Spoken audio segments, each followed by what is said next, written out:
Apologies for the intrusion. I'm Hugo. Let's just say I'm something of a collector.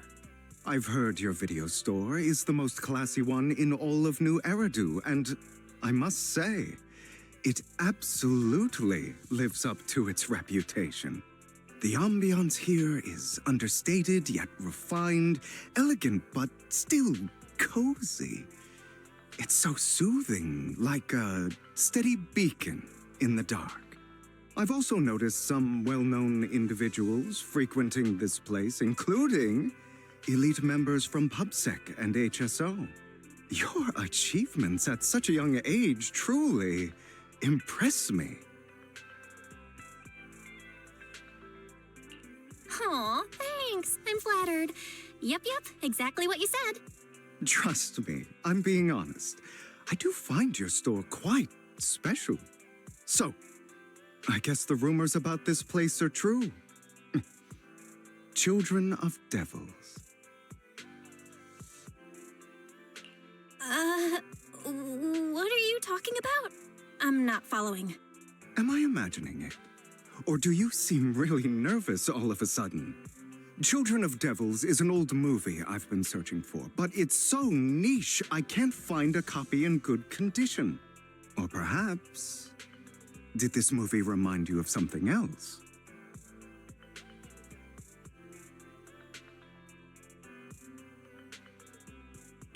You're imagining it. I'm just surprised there's a movie we haven't heard of. No worries. Like I said, this movie is rather niche.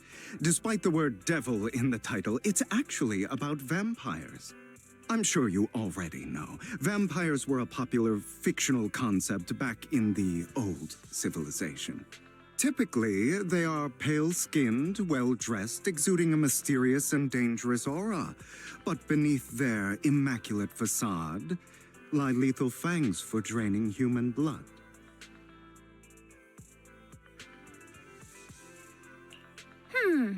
You kinda look like one. I'll take that as a compliment. Too bad vampires don't actually exist in New Eridu. Oh, and I don't feast on human blood. In fact, if anything, I'm hypoglycemic. Anyway, back to the movie.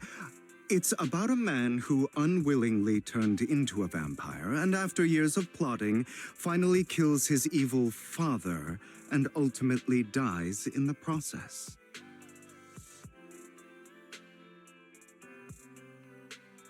So, it's a tragic story. I actually think the ending is pretty good. At least he accomplished his goal, and death was just the price he was willing to pay. Well, it's a shame you don't have the videotape I'm looking for.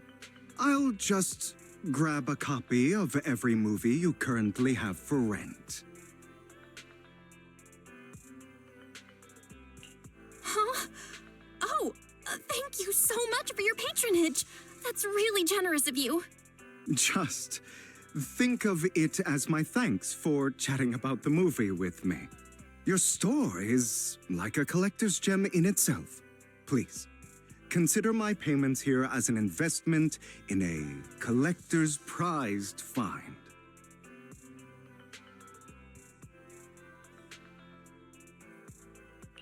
Your definition of a collectible is pretty broad, just as I'd expect of a collector. Because of my work, I happen to know some of New Eridu's upper echelon. Some even collect human organs.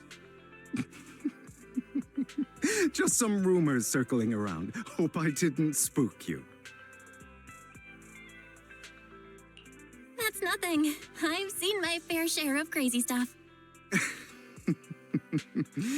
Guess I was worried for nothing. With so many high-profile individuals visiting here, I'm sure you're well-connected and experienced in various fields. Speaking of which, there's a big industry auction coming up. They'll probably have lots of collectibles, maybe even rare videotapes not on the market. If you'd like to attend, just let me know. Oh, by the way, I saw a marketing event at Lumina Square. Looks like there's a raffle going on. Go, check it out if you're interested. Maybe you'll stumble upon something exciting, especially at a place so close to the upper class. After all, there are always secrets hiding behind the light. Well, thanks for today. I'll take my leave for now. Until next time, my precious friends.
You there! Why not come try your luck?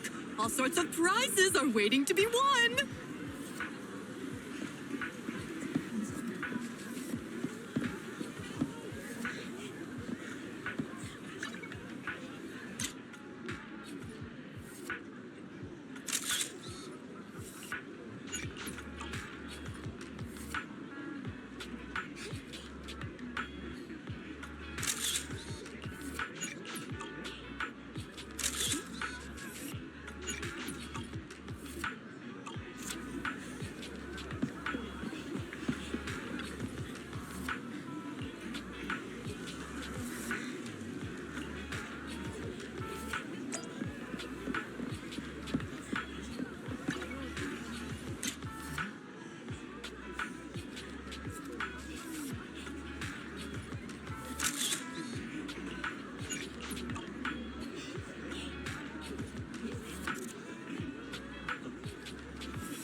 looks so arrogant. Maybe I should take a tougher approach with him. Quit the act. I've seen right through you. You may look harmless, but I know you have a secret identity. Your crafty skills have caused headaches for countless people. Not to mention, you're revered in your field. Everyone knows who you are. Your true identity is a member of the most infamous band of thieves in New Eridu, Mockingbird.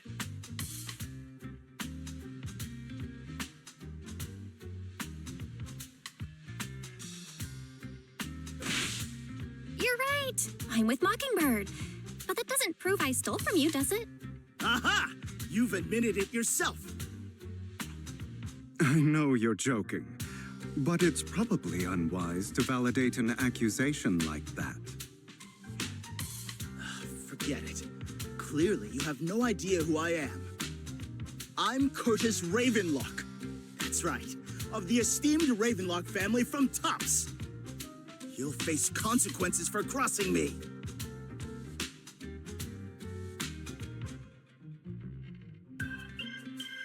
You're an esteemed member of Tops. Why join a raffle with us plebs? Offense is the best defense. Seems like you've got that down. I'm only here because my family sponsored this event. I just joined the raffle for fun. It's not like I actually need the money. Anyway, you were the only one next to me when I lost my wallet. It has to be you. Just admit it.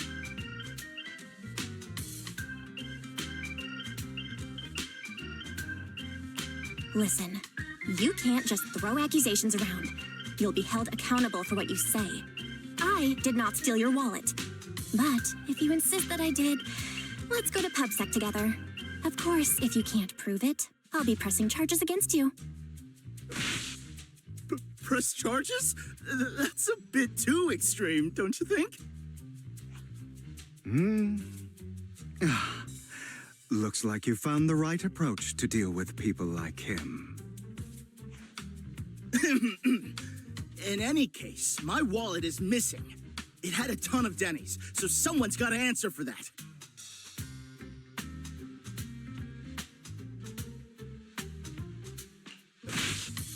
I bet you staged all this, and your wallet's been on you the whole time. What do you mean by staged? Why would I do that? Someone stole my wallet. It's theft! With all due respect, I doubt he's clever enough to stage anything. Clearly, your accusation is baseless, Mr. Ravenlock. Your outfit, while elegant, shows unironed creases and noticeable signs of wear. You've likely worn it for a long time. Plus, the wet ink on your cuffs suggests that you rushed straight here from your workplace. Likely so you wouldn't miss today's raffle. All in all, it's clear you're not well off and quite careless. Chances are you lost your wallet yourself, and it probably didn't hold much cash. Is that why you jumped to accuse others? Hoping to leverage your family name to make a quick Denny? That's utter nonsense! Regardless, you owe this person an apology. Damn it! You'll regret this. Just you wait! I really hate it when innocent people are wrongfully accused. But it's all over now. I hope it didn't ruin your mood. Thank goodness you're here. Otherwise, that guy would have kept arguing forever. I didn't really do anything. You outsmarted him all on your own. It's a relief to see him get what he deserves. He should have known what would happen the moment he falsely accused you. People like that should have a taste of their own medicine. That sounds fair to me. Unfortunately, we don't usually see such fairness in our world, do we? That's why sometimes I don't mind resorting to unconventional methods to right the wrongs. You seem to be implying something. Don't tell me. A good movie never spoils its ending. But feel free to speculate. Anyway, it was nice running into you. Please, accept this raffle ticket to mark the occasion. May it keep you away from shady people and situations and bring you good fortune.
Anyone else want to redeem prizes?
They're here with me now, sir. I'm glad to have the chance to speak with you, young'uns. Helios Academy used to be a peaceful and comforting place.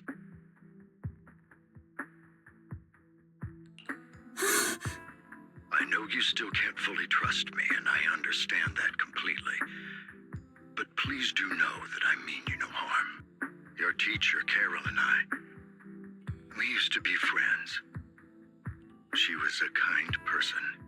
I was truly sorry to learn that she was the one held responsible for the fall of the old capital.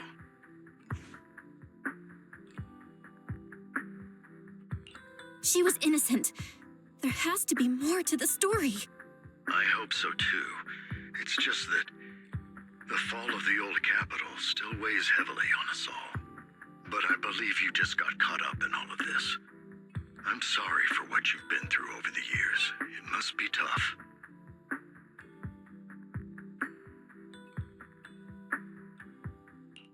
Sooner or later, we'll find the evidence to clear her name. Then I sincerely wish you success. The real reason I reached out to you is to tell you something very important. Something about your eyes. I stumbled upon some of the data Carol left behind. She spent much of her time studying ways to minimize the side effects of your eye implants. Teacher, she was always looking out for us. Yes, which is why I believe this was her final wish. As her friend, I want to see it through. Simply put, your eye implants are directly linked to your brain, and their functionality depends on your body's limits. As a result, the HDD system takes up a part of your body's capacity. This leads to certain issues, the most notable being that it suppresses your innate ether aptitude. I brought in a team of specialists to analyze Carol's data samples, and after some effort, they created a plan to upgrade the HDD system.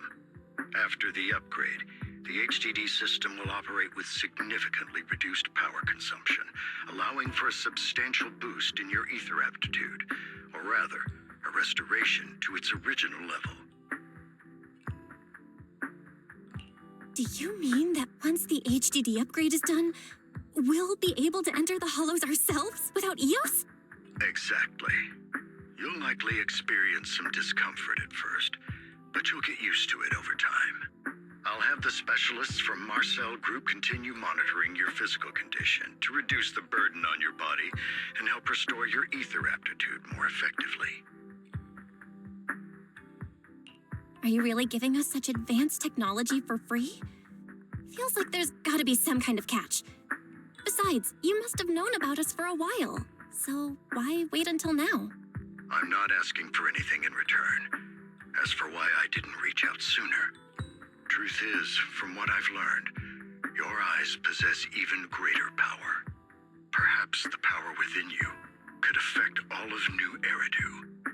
But you must understand, power is a double-edged sword. It can be used against enemies or allies. As the mayor of New Eridu, I must ensure everyone's safety. So I hope you'll forgive my caution. I'd been observing you for some time. That said, I'm confident to say that everyone at Victoria Housekeeping speaks highly of you. Miss Bell and Mr. Wise are both kind and honorable individuals. I believe they'll use their power for the right cause. Yeah, they're both good people. Thank you for your kind words, even though we have no idea what this power is. You're not just saying that to get our hopes up, are you? Of course not. It's just that I don't have much information right now. I'll let you know as soon as I do. Well then, I'll let Lycon assist you with upgrading the HDD system. Rest assured he'll guide you through everything. You should be able to follow him with your knowledge. If you would follow me.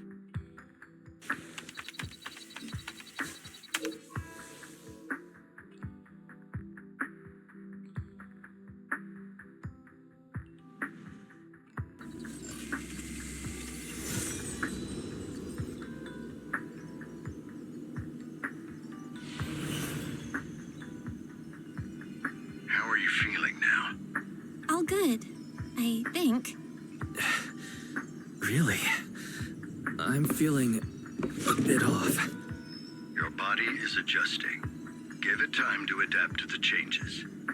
As a precaution, hold off on entering the hollows until you feel better. I see. In that case, I'll sit back and help Belle for now then. It's quite impressive one of you adapted so quickly. Your ether aptitude is now on par with most hollow investigators, meaning you're ready to explore regular hollows. But you must be careful at first. Lycon, Ellen, why don't you two go along? One of the data piles in the hollow near the metro is malfunctioning, and we need a skilled proxy to address it. I'll assign this task to you. Of course, you'll receive fair compensation upon completion. Take your time in the journeys ahead. You've got plenty of time to uncover your full potential.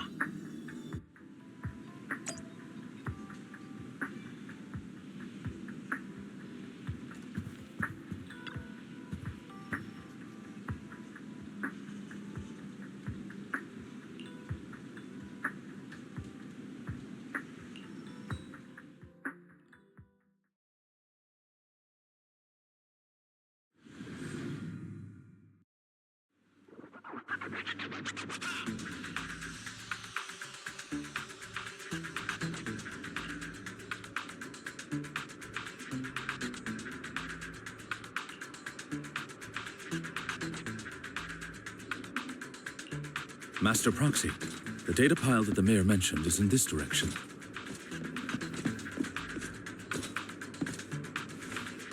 Let's keep moving.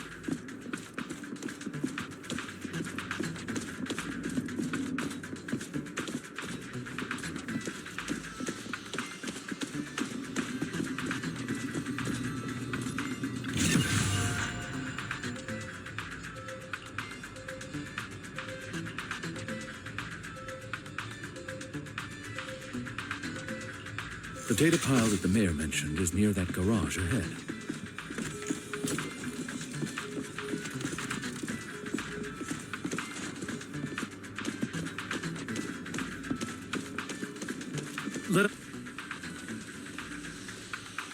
What a pin. There's nowhere else to go. We'll have to move the train.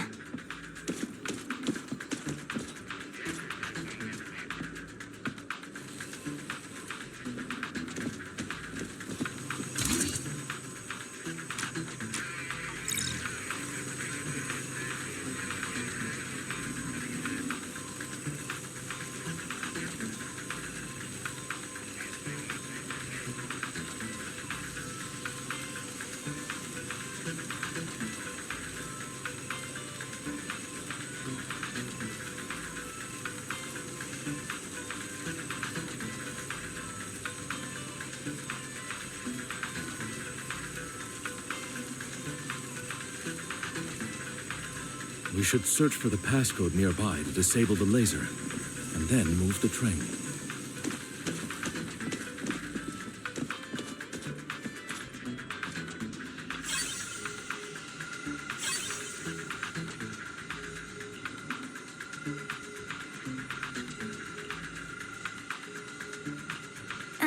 I get it now. We should be able to enter the passcode now.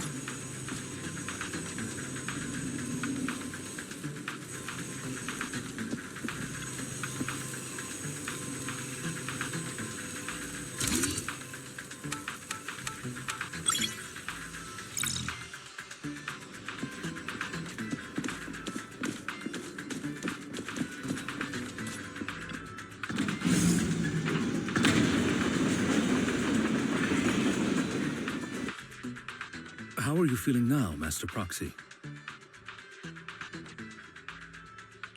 Fantastic! Never been better. I'm relieved to hear it. If you feel any discomfort, please, let us know at once. Yeah, I'll carry you on my back if needed. Really? I want you to carry me right now. Let's finish the task first, Master Proxy. You've always had a sharp mind, and now you've got the muscles to match. Thanks for the compliment. No, I was just thinking.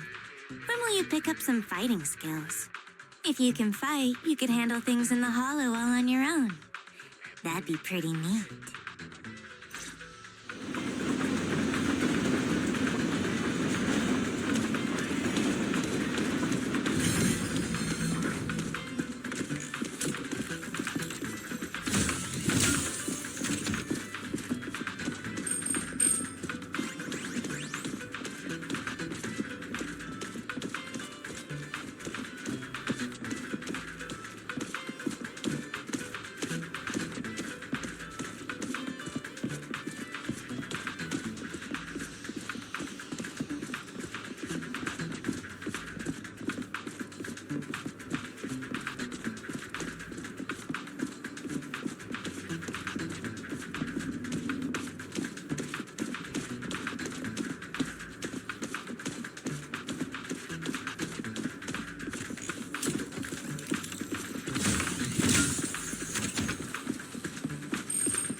Master Proxy, the data pile is right up ahead.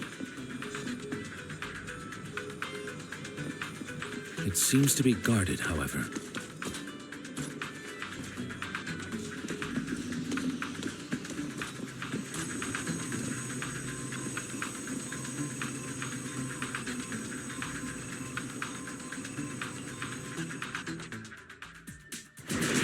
Worry not, Master Proxy. We'll ensure your safety.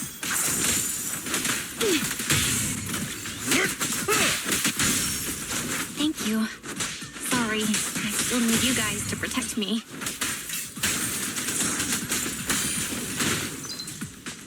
Looks like I gotta buck up a little. Roxy, you don't need to push yourself so hard. You're already pretty great. Just leave the rest to us.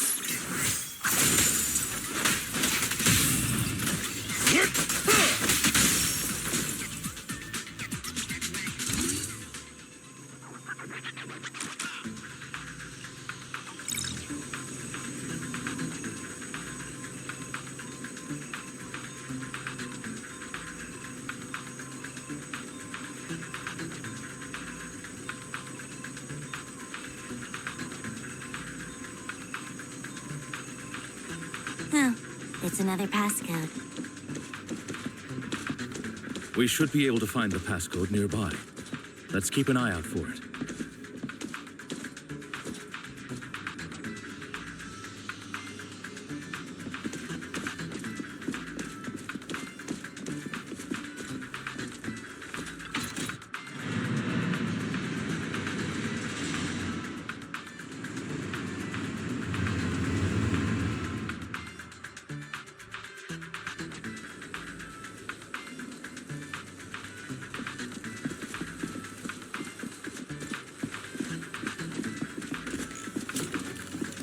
Maintaining the data piles in the hollows requires a proxy with the utmost professionalism.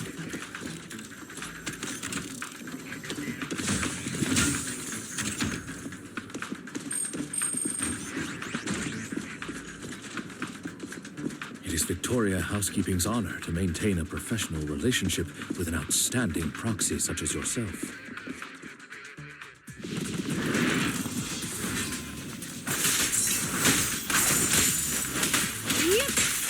Better dodge.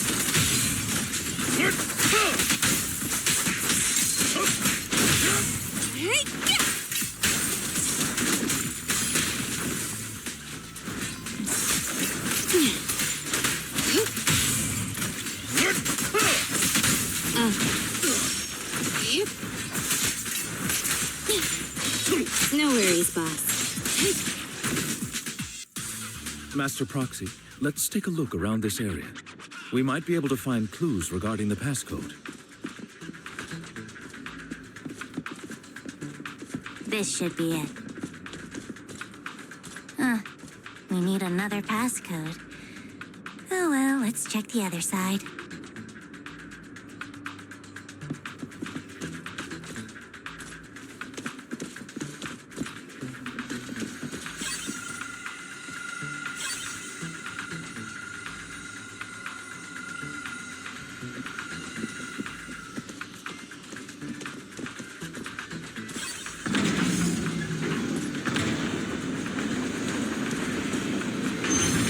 Roxy's moves seemed more fluid in that last battle.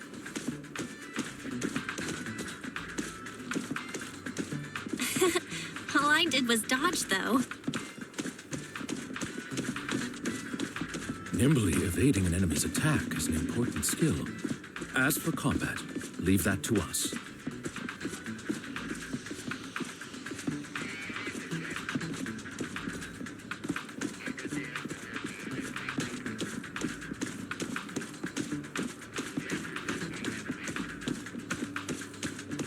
Master Proxy, this should be the second passcode.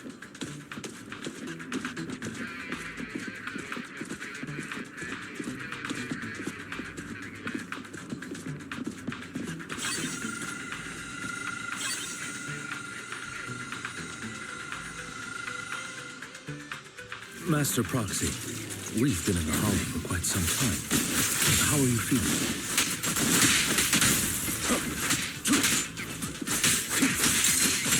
I feel fine. Nothing out of the ordinary.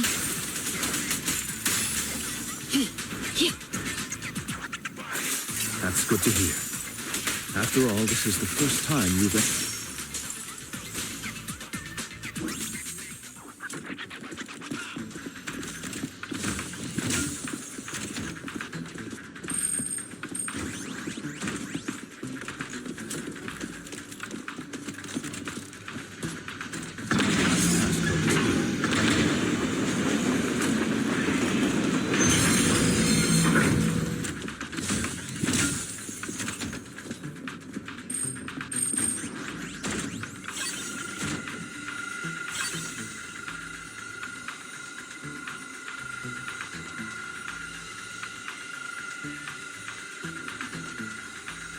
All right, that's all of them.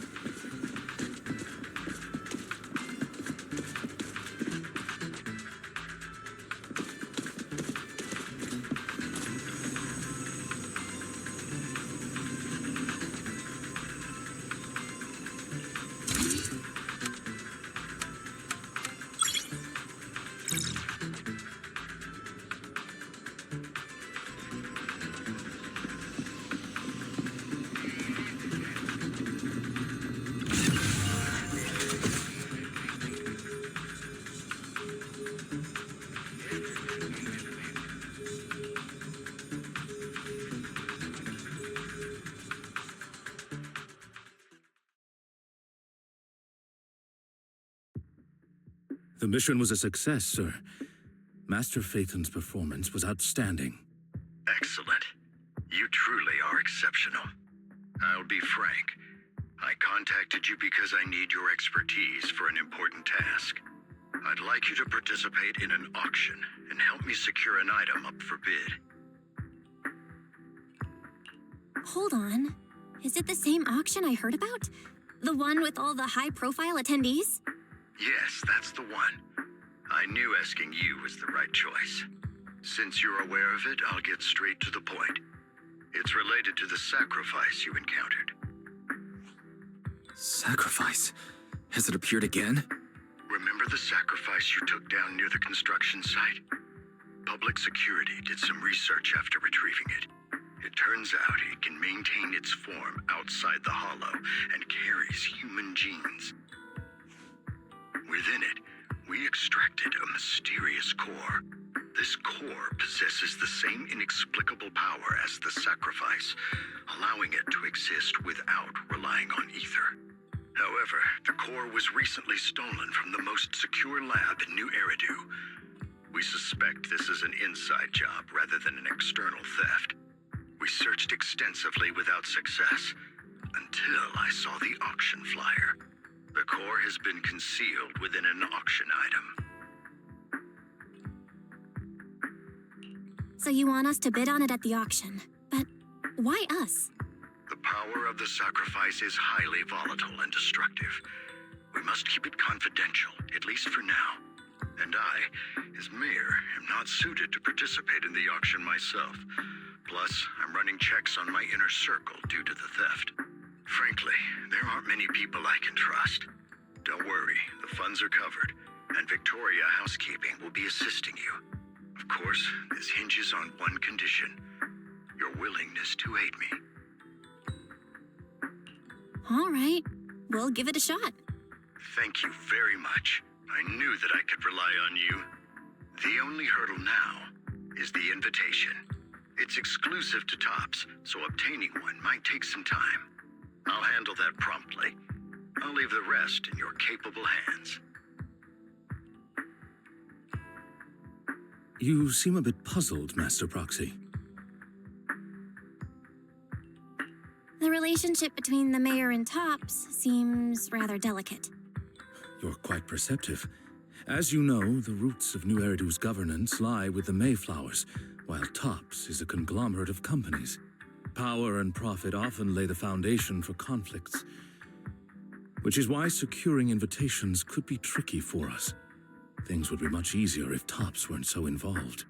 But worry not, Master Proxy. It may take some time, but we will overcome these obstacles. Now, if you've no further need of me, I'll take my leave. Have a good day.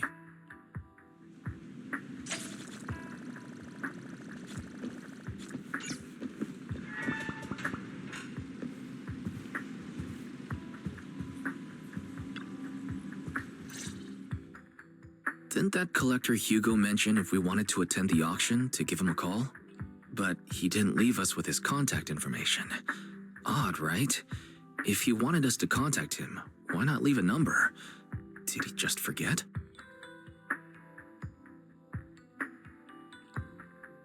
Maybe he did leave us his contact, but we missed it? Come to think of it, Hugo did leave us a raffle ticket, and said something weird. He said something cringy like, "There are always secrets hiding behind the light." Wait, don't tell me.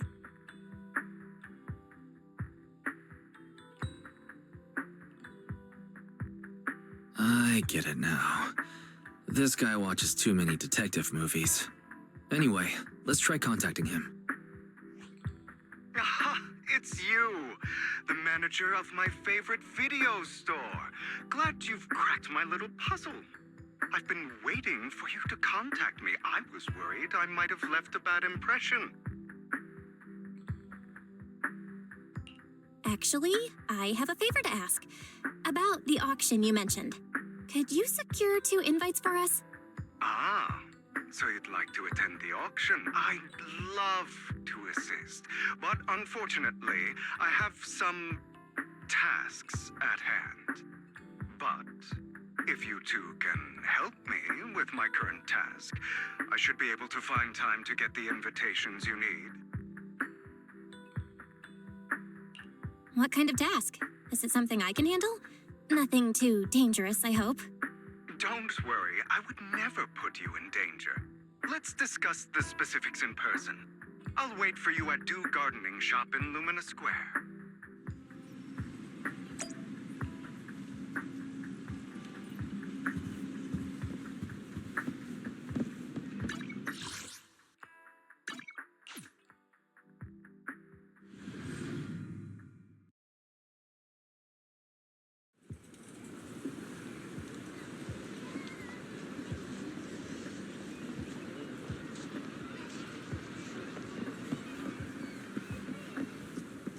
You've arrived, my friend.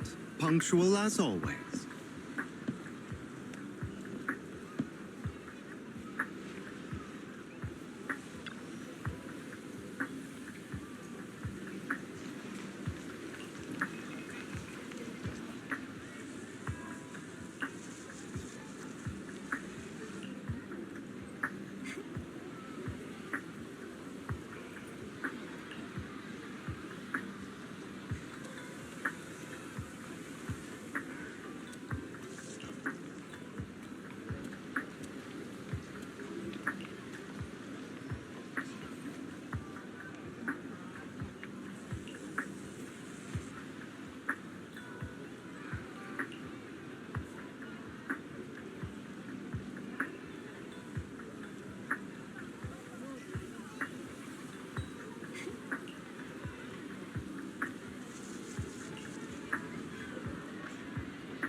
another...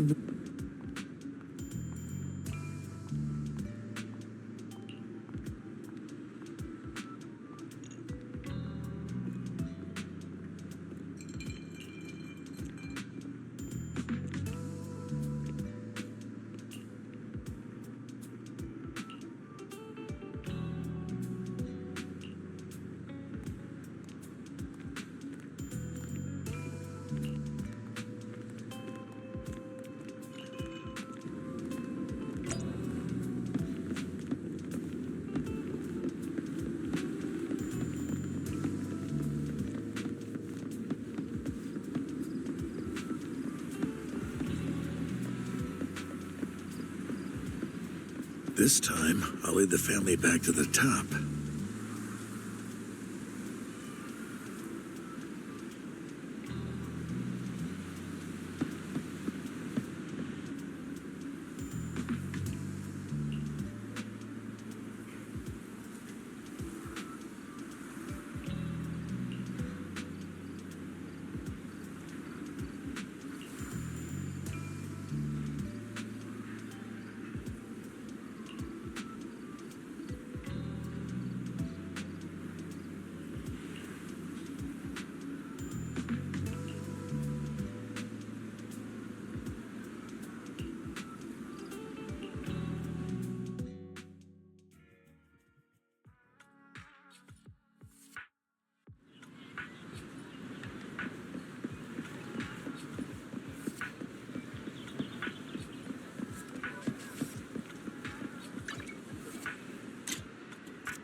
Good day, Manager. Wonderful to see you again.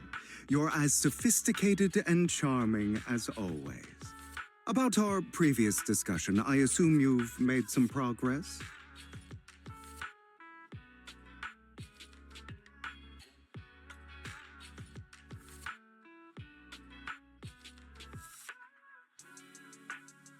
I see.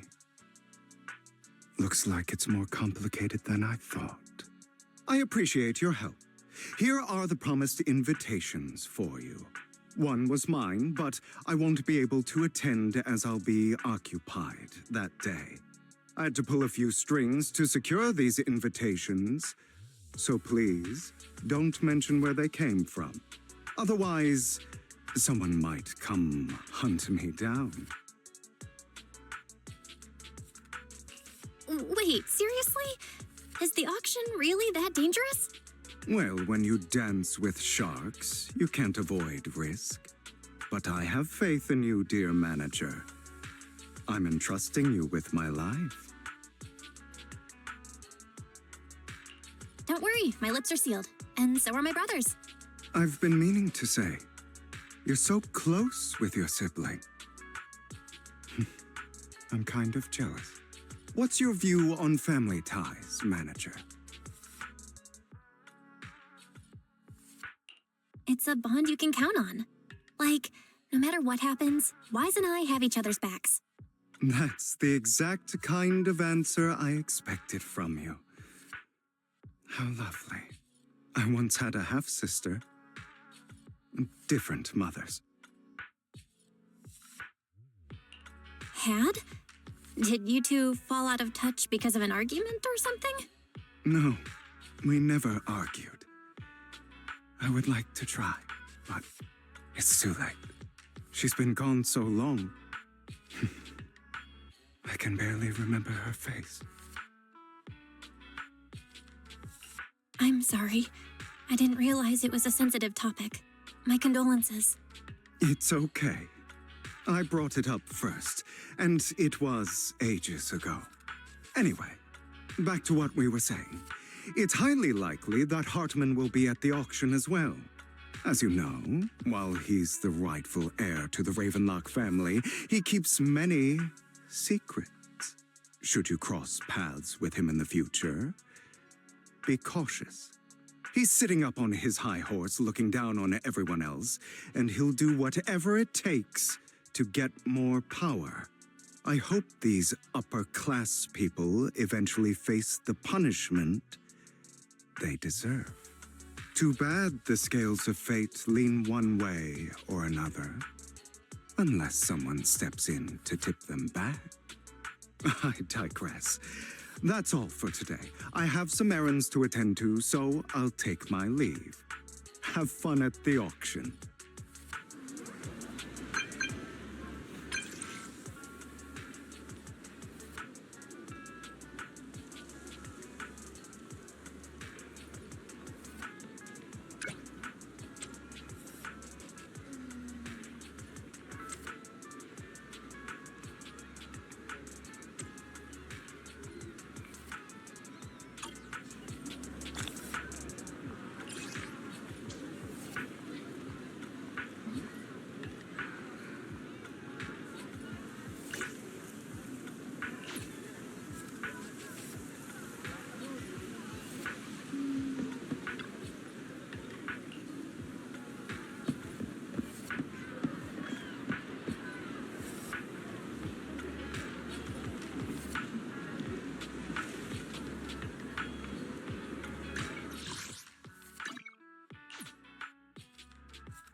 It is a pleasure to see you again, Master Proxy.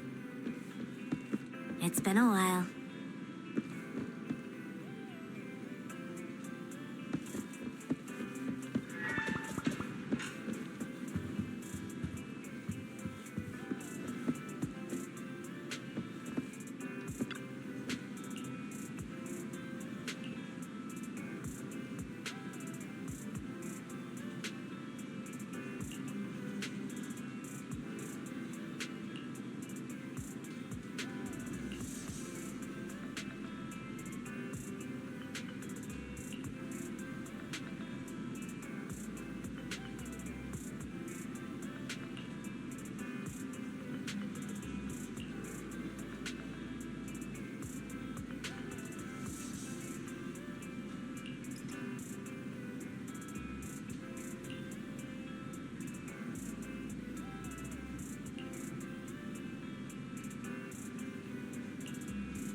Lies, deception, betrayal. I see swirling mist, shrouding the truth in a deep, enigmatic haze. Found you, chosen one.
exactly as I thought you'd be.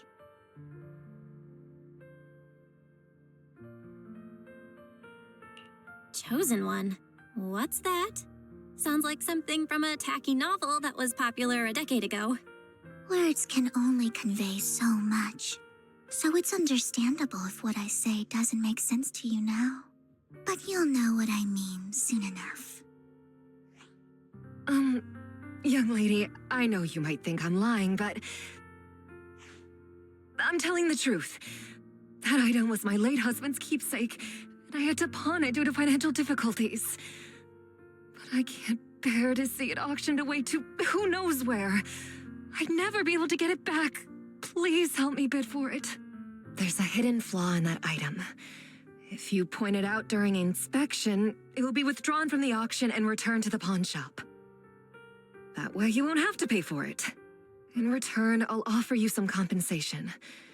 It may not be much, but it's all I can manage. Please. Mom, please don't cry. Your story might be genuine, but your intention is not. Besides, this has nothing to do with me. Your misfortune is not my concern. Young lady, you don't look like you're struggling for money. How can you be so cold-hearted? I'm sure this refined individual here feels the same way. Huh? Are you referring to me? Yes, you. If you're willing, could you please... The auction is about to start. I'm not sure how you gained entry, but I'm sure you don't want to be driven out with your daughter. And you? Here's a little piece of advice. Don't let your sympathy easily sway you in an auction like this. Otherwise, you might get swindled. I'm Vivian, by the way. Pleasure to meet you.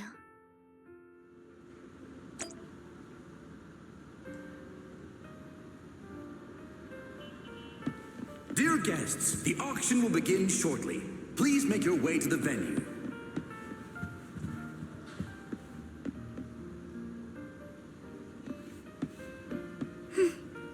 Not much longer until it's mine.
He may be from the Ravenlock family, but he's been entering the lottery in secret.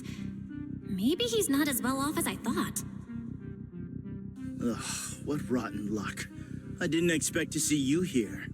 I won't back down this time.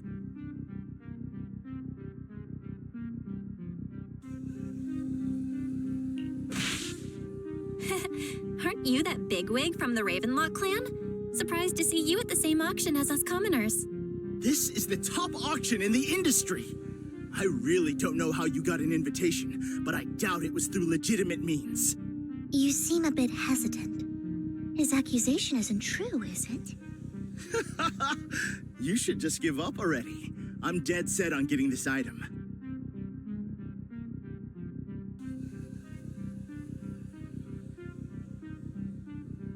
Truth is, we've got a solid sponsor. Give up, because we're going to secure this no matter what. So that's how you were able to join the auction? I knew there was something funny going on. Damn it! Am I really going to lose? Nicely done. I see you're getting the hang of manipulating your opponent's emotions at the bargaining table. Okay. Let's not rush into inflating the price. Seems like it's just the two of us interested in the item. Why don't we discuss this in private first?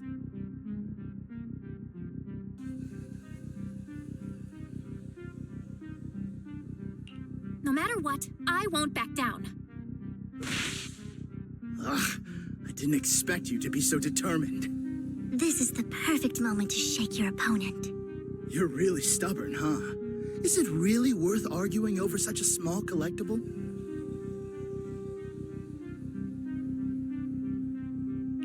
The current price seems a bit too high. Maybe we should raise it even more.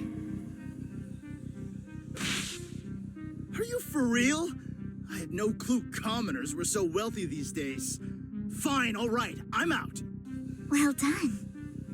It stayed at a reasonable price.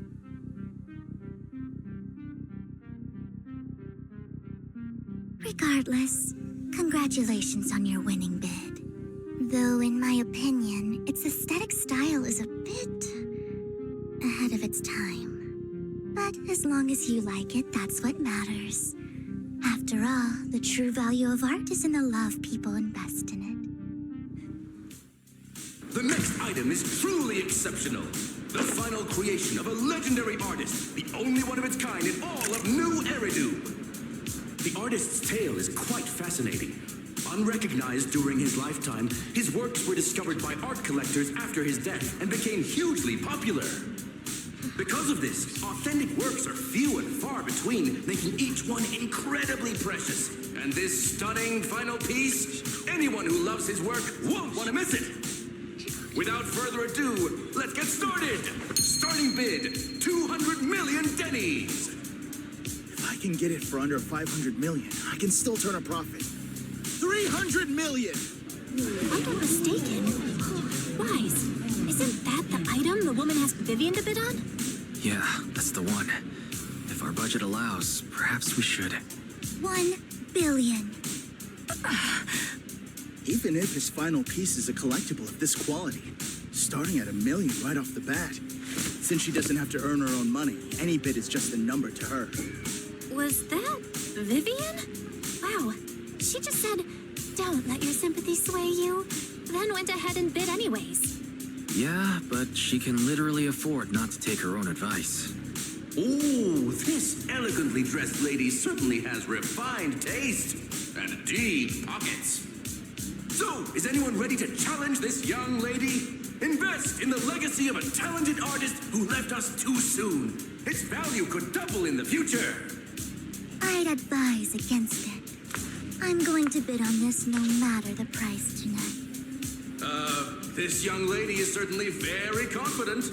Our time is almost up at $1 billion. Going once, going twice, going 3 times. Sold for $1 billion. All right, ladies and gentlemen, that concludes the first half of the auction. Please feel free to unwind in the lounge for a bit, as more treasures await in the second half.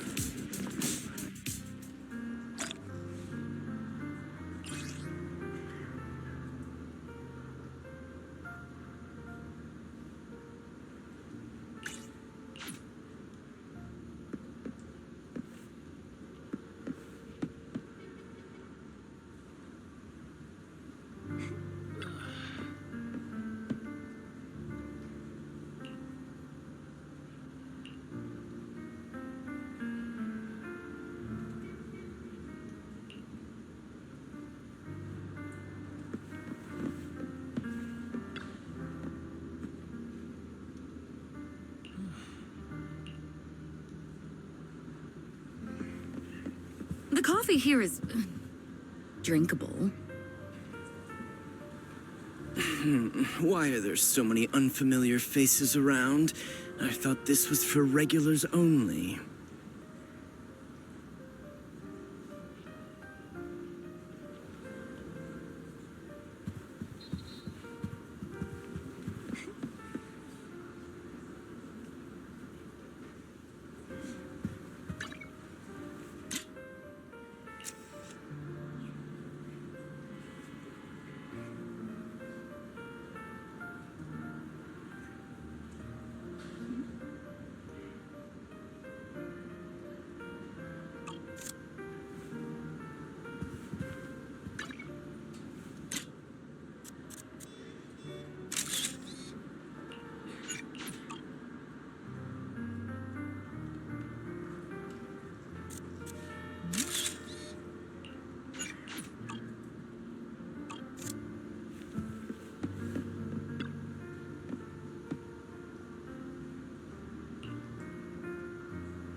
The coffee here is drinkable.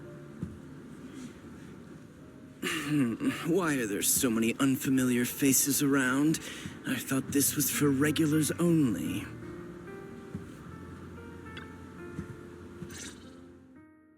You have a strange look on your face. Despite her ruthless exterior, she's actually quite kind-hearted. Though you wouldn't dare think that, would you? Not at all. That's not what I'm thinking. You're not being honest, and I don't appreciate deceit.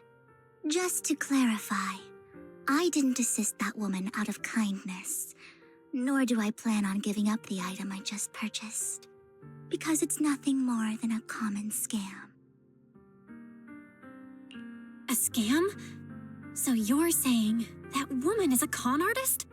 They'll tell you a tragic story, begging you to help bid on a collectible at a high price. They promise a reward and guarantee the item will be withdrawn from the auction, so you think you won't have to pay anything. But the reality is, once you bid, the deal is done. No going back, and you end up shelling out a hefty sum for something worthless.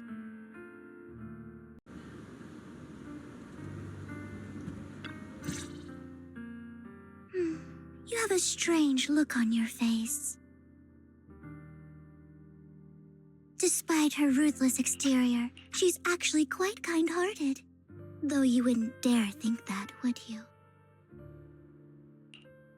How did you know? Looks like I hit the mark. Just to clarify, I didn't assist that woman out of kindness, nor do I plan on giving up the item I just purchased, because it's nothing more than a common scam. A scam? So you're saying that woman is a con artist? They'll tell you a tragic story, begging you to help bid on a collectible at a high price. They promise a reward and guarantee the item will be withdrawn from the auction, so you think you won't have to pay anything. But the reality is, once you bid, the deal is done. No going back, and you end up shelling out a hefty sum for something worthless. So, why did you still bid on the item? I really enjoyed the story of that legendary artist. Art at its essence sells stories, doesn't it? I'm willing to pay the price for the stories I choose. That's another lie. Looks like you believed me. I didn't really believe you. Let me give you another piece of advice. Appearances can be deceiving. People often mask their true intentions. Sometimes, what you can't see is the real truth.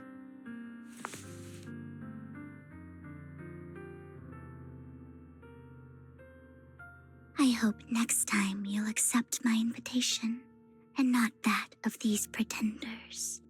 I'll see you soon, my friend of many secrets.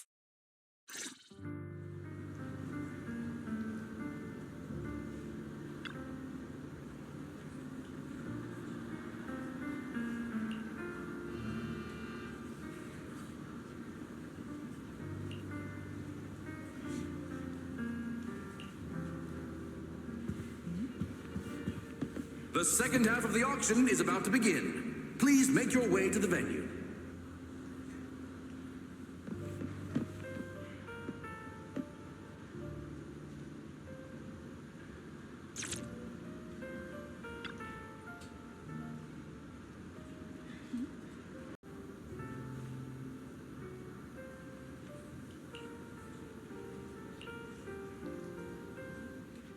Ladies and gentlemen, welcome back!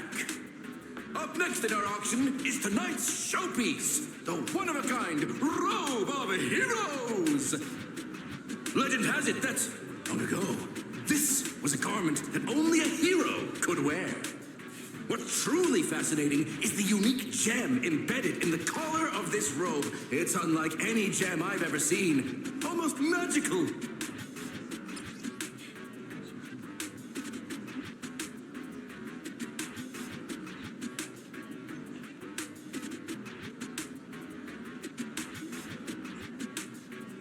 Wise, that gem's probably what we're looking for. Such an important item, yet it's just there on a piece of clothing, completely unprotected. How gaudy. This auction sure is busy. There's people of all sorts, whether they belong or not. Robe of Heroes. What a tacky name. Nonetheless, I'll secure it. In the name of the Ravenlock family. Yes, I see it. Seems authentic. Of course, I'll keep an eye on it.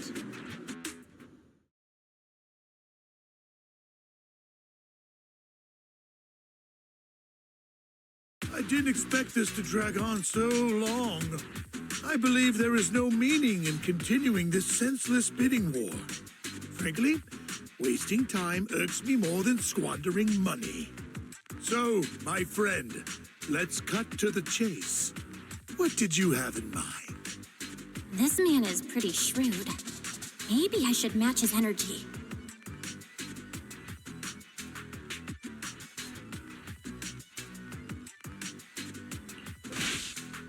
I simply want to become a hero. I see. You have a unique aspiration indeed. While this banter is amusing, Master Proxy, it's unlikely to resolve our current dilemma. There are more antiques in this auction than just the robe. Why rush into this? You might find something else you prefer.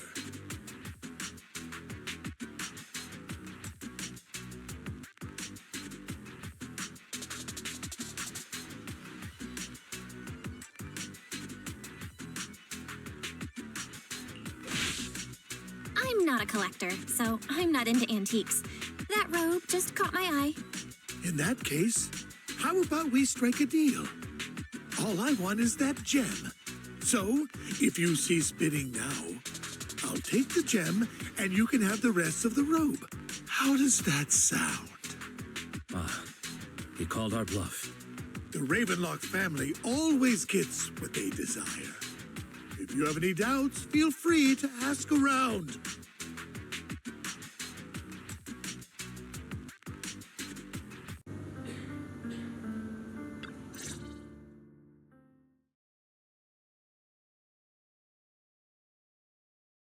I didn't expect this to drag on so long. I believe there is no meaning in continuing this senseless bidding war. Frankly, wasting time irks me more than squandering money.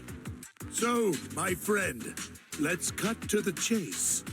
What did you have in mind? This man is pretty shrewd. Maybe I should match his energy.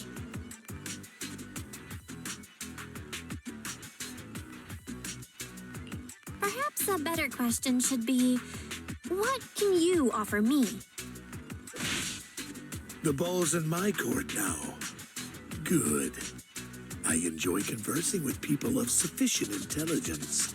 There are more antiques in this auction than just the robe. Why rush into this? You might find something else you prefer.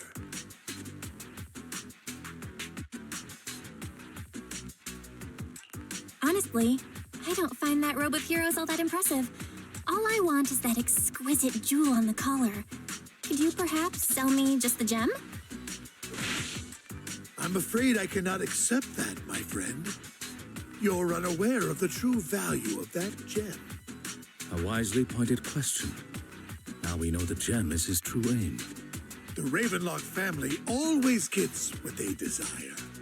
If you have any doubts, feel free to ask around.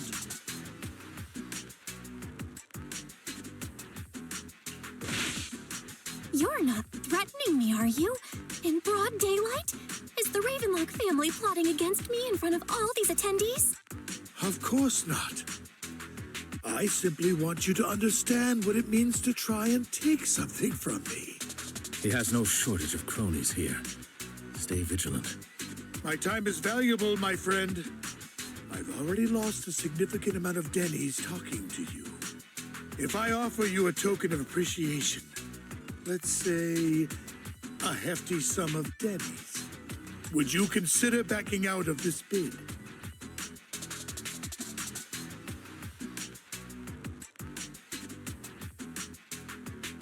Don't try to bribe me. I don't need or want money. For once. You're quite persistent, aren't you?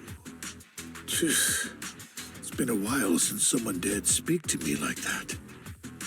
All right, since I can't sway you, we'll have to settle this with our financial power. But let me be clear. No matter how high it goes, I won't back down. Oh no. Though the mayor gave us a huge sum of dennies, I have a sinking feeling it won't be enough to outbid this rich jerk.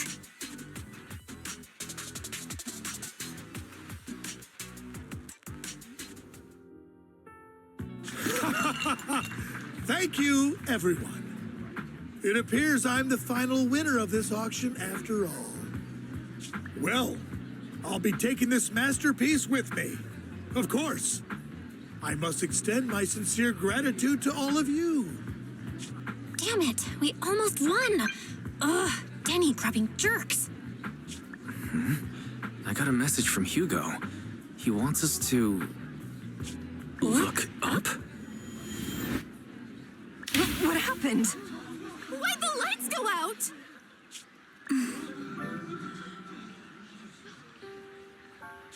What's going on? The power went out? Mommy! I'm scared!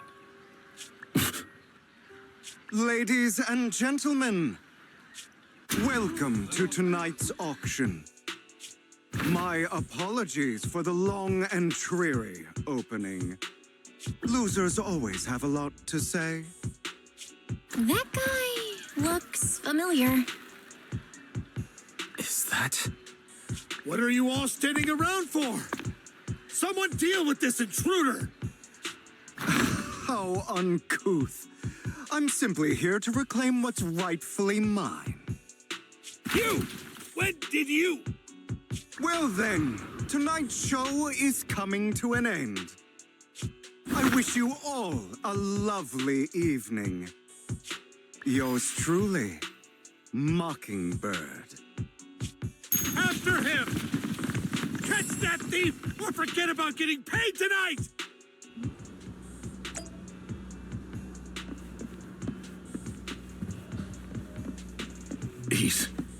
I can't believe he's here. And his target happens to be that core, too.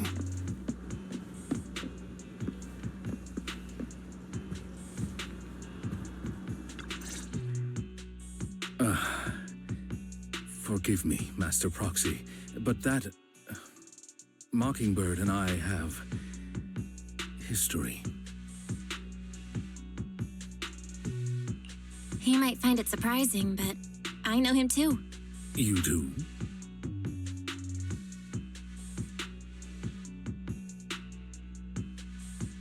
I see. So that's how you know him. Years ago, we founded Mockingbird, the Phantom Thieves Syndicate. Things started off well. We were young, with naive ideals and lofty goals, and we pursued what we thought was right. But one night, that all changed. There may have been signs of what was to come, but no one noticed them at the time, or perhaps we chose to ignore them. Eventually, I left Mockingbird and accepted the olive branch extended by the mayor. The separation was, shall we say, less than amicable. And my dearest friend became my sworn enemy. Master Proxy, if I may ask, what do you think of Hugo?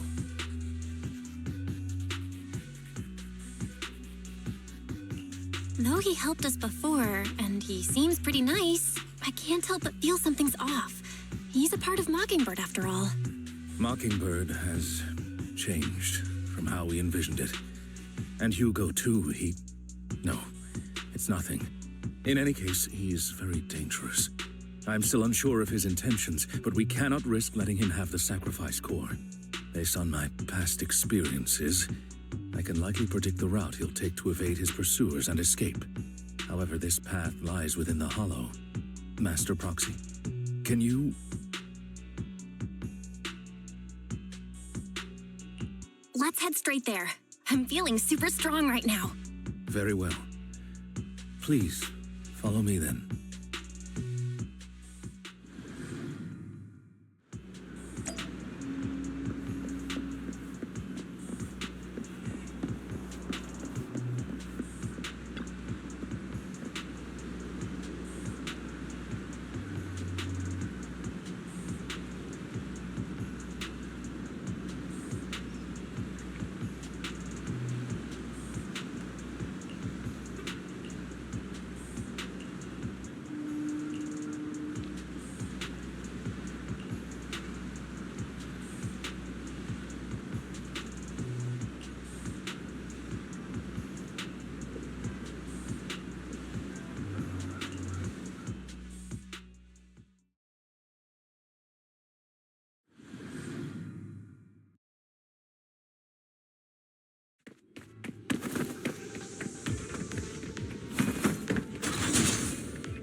As I thought, Hugo really is here.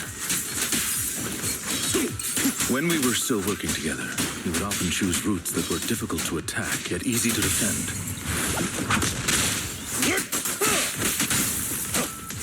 Master Proxy, the layout of the port is complex. Ethereals may jump out from any corner.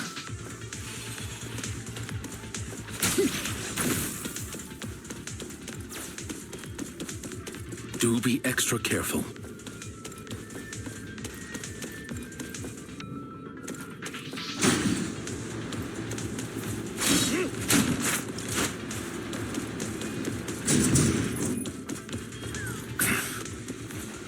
There are so many ethereals, but they don't seem to faze him at all.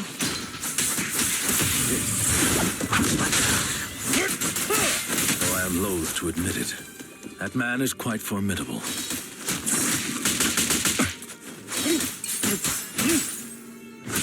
You can always find him in the thick of things, be it in social functions or surrounded by ethereals.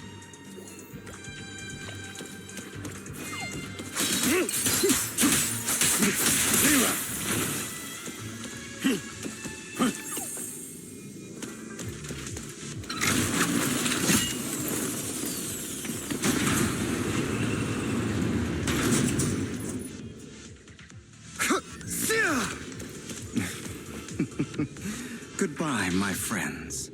Pay his provocations no heed.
Careful, or you'll get hurt. I'm not going to let you have your way. Master Proxy, that's one of Hugo's weapons. Make sure to avoid it.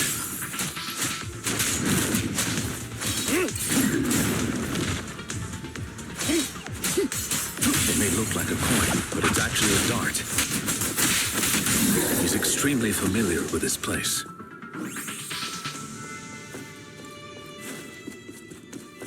Master Proxy, dragging this out will only be to our disadvantage. Let's proceed through here post-haste.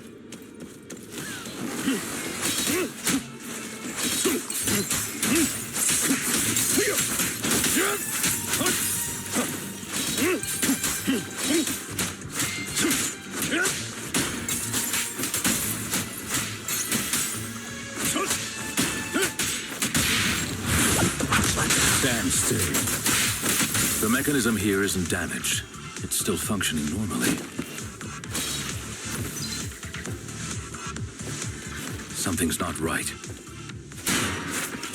It feels too easy, almost as if he let us through on purpose.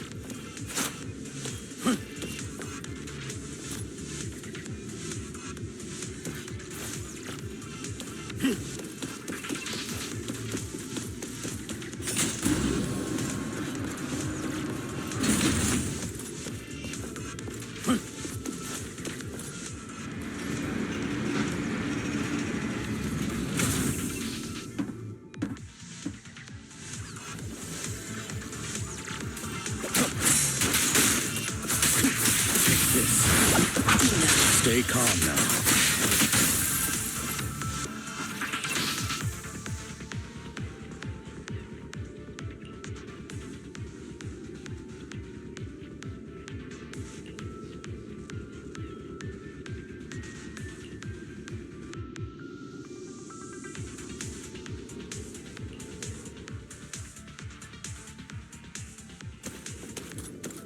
This must be the right way.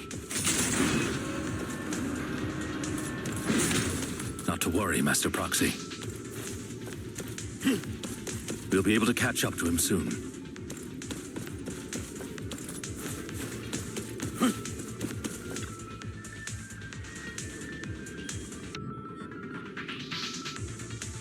It should be this way.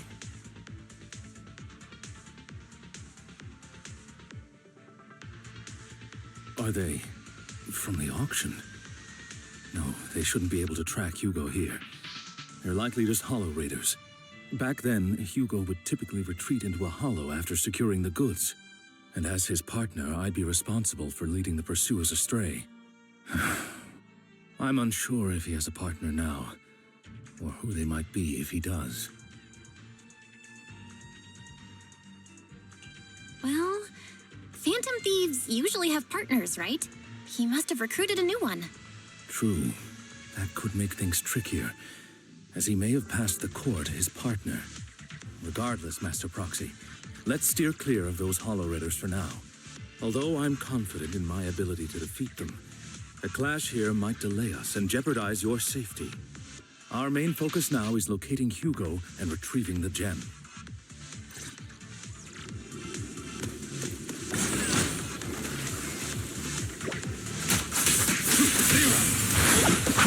Stand still.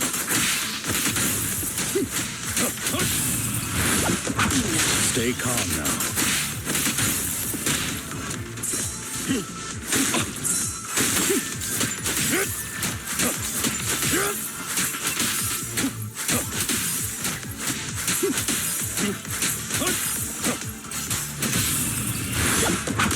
Stand still.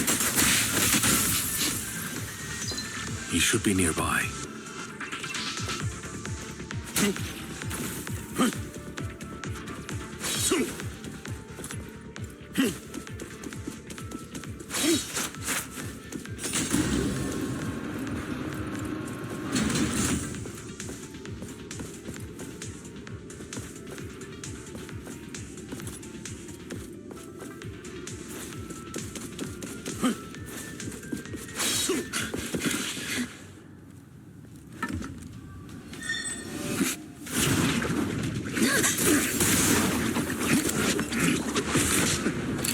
Long time no see, traitor.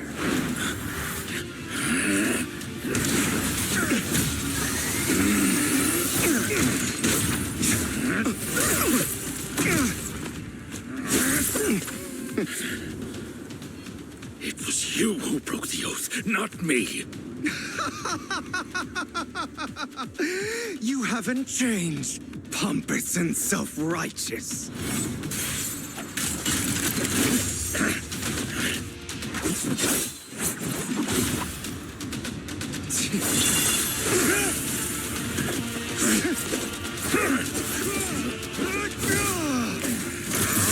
You're beyond reason. Both of you! Enough!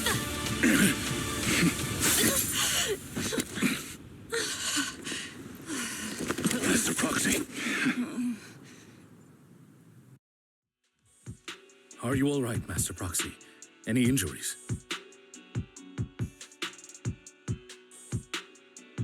I'm fine. I just forgot I wasn't Eos. I thought your attacks would just go over my head. I'm not used to being this tall, I guess. Rest assured, Manager, my blade has always been steady. I'll never point my weapon at my allies, especially not you. As for that oath, he has no sense of control in the heat of battle, even turning on his own comrades. I'd thank you not to spread lies. What? Are you denying it? I merely spoke the truth, didn't I?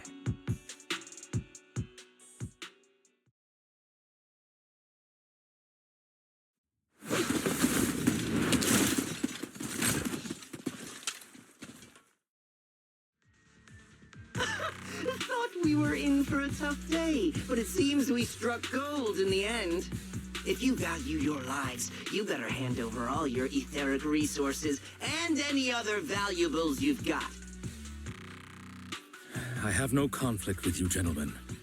I'm here for personal reasons, not to mine ether resources. Cut the crap. It's been a rough day, and we need something to make it right.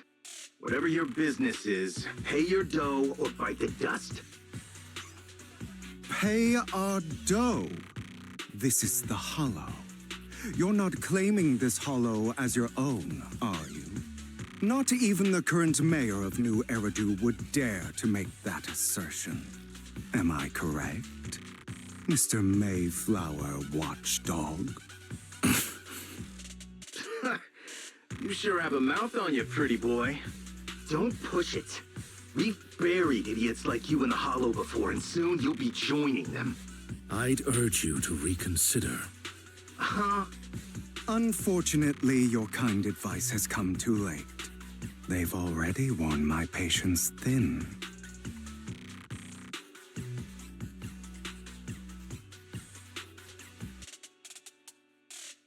Oh, help me! Scared? Then perhaps you should think twice before you act. You've made your bed. Now lie in it. Sorry, I'm so sorry. Please have mercy. Spare us! We won't do it again! Are you quite done blowing off steam? Don't kill them.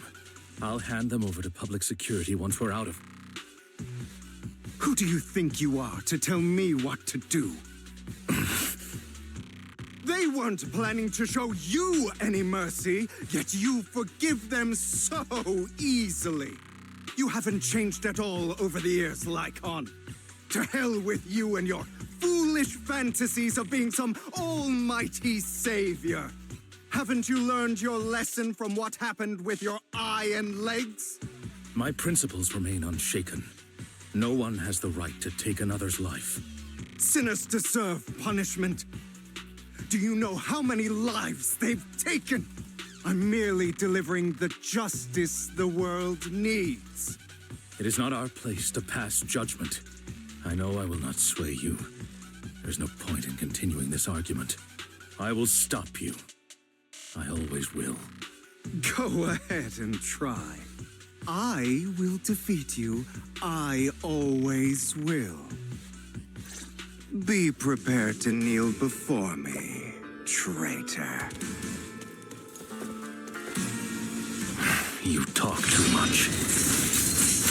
Out of my way!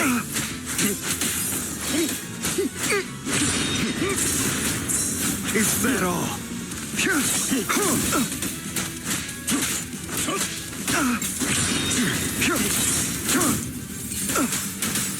Beg for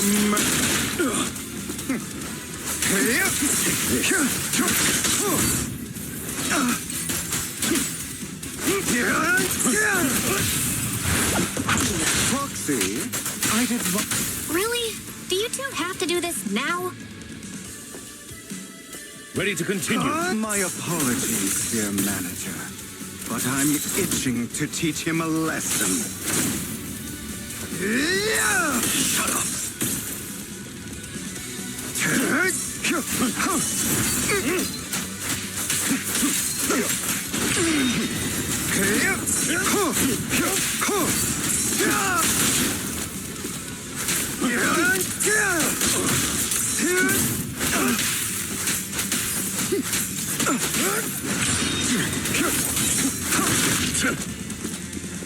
I have you now.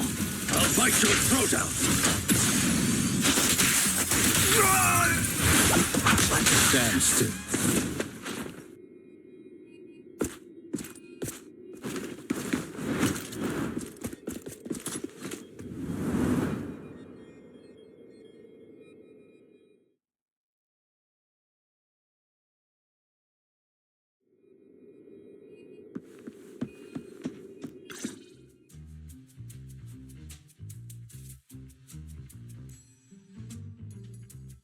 Worry not. Mastery of my skills will come in time. But there's something more important I would like to teach you. Something about faith. Does a phantom thief even need faith? Of course. What else would we fight for? For wealth, fame, and power to stand at the top, so nothing and no one can imprison us. Isn't that what everyone desires? Or perhaps by faith, do you mean something asinine and empty, like justice, dreams, or friendship? Hilarious. Grow up, Lycon. It's time to let go of your naive fantasies of being some almighty savior. You just don't get it. All right, enough squabbling. What I'm trying to teach you is very simple. I may not walk the path of justice, but I do not walk the path of evil. There's too much injustice in this world, and there are times when it becomes necessary to right those wrongs with unconventional methods. Taking lives, however, is out of the question. Life is a precious gift, one that nobody has the right to steal. No one should have the authority to judge whether another lives or dies. Keep that in mind. I will. You don't seem convinced, Hugo. As you mentioned, this world is unjust. That's why we must strive to bring fairness to this world. Those who cause harm should face consequences, just as those who take lives should. But not all lives hold the same value. Sometimes, you may need to eliminate one if it means saving more. You're too proud. Your pride may lead you astray.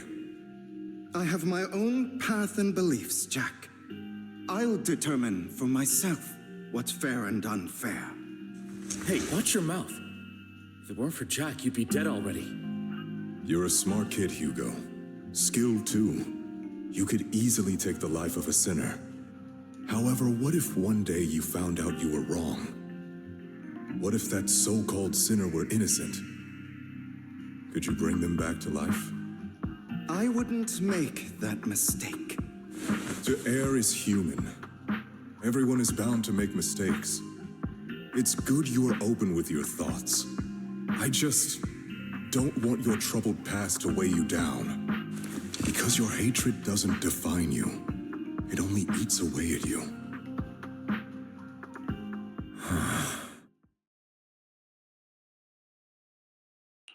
What's wrong, Lycon? You've been quiet for a while now. My apologies, Master Proxy. I was just reminded of some past memories. Before Hugo and I founded Mockingbird, we had a mentor, Jack. He took us under his wing when we were in dire straits, imparting his skills and life lessons. But Hugo didn't agree with his viewpoints. Perhaps our paths were always fated to diverge. Okay, I'll admit. I've been itching to ask.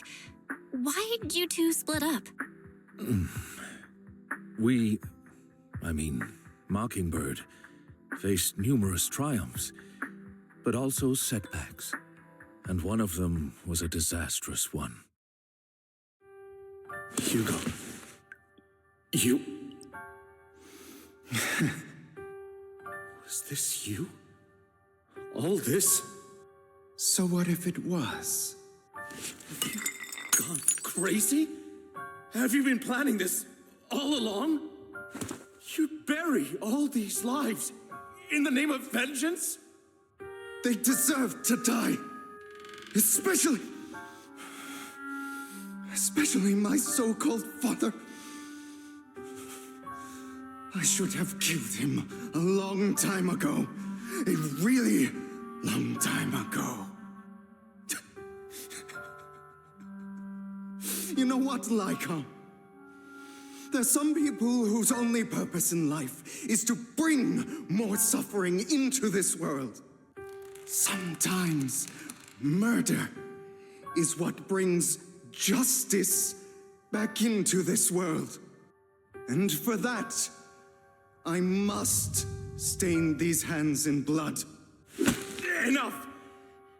I can't trust anything you say anymore. I'm leaving Mockingbird, now! Where are you going?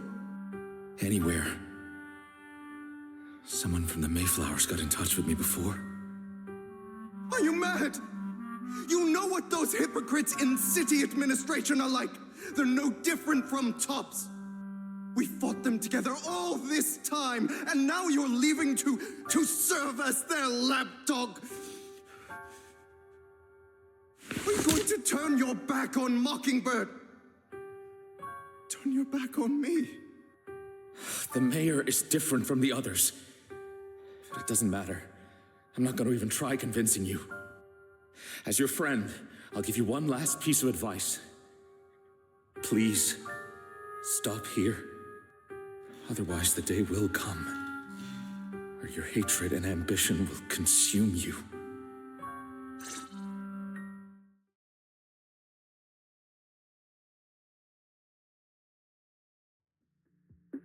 My apologies, Master Proxy, that you had to hear such an unpleasant tale. Hugo came from a powerful family, and his relationship with them was always strained, especially with his own father. So much so that Hugo wanted to personally put an end to him. After shouldering a mountain of injustice, Hugo ran away from home That's when Jack and I met him. And that setback that Mockingbird suffered turned out to be intimately connected to his family. I had thought it was just a normal mission, when in fact he was plotting revenge. He took advantage of me and everyone else there. I do not mean to pass judgment on him and his decision, but I refuse to accept a partner who is willing to trample over other people's lives for their own desires. Perhaps his family left a mark on him that continues to influence him to this day. In any case, Hugo still has the sacrifice core. We should contact the mayor to plan our next moves.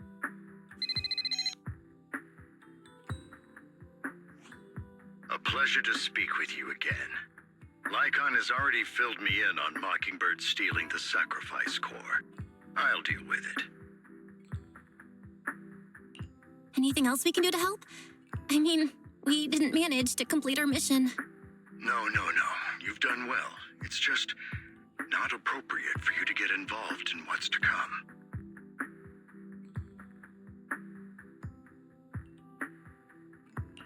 We've been through far more dangerous situations.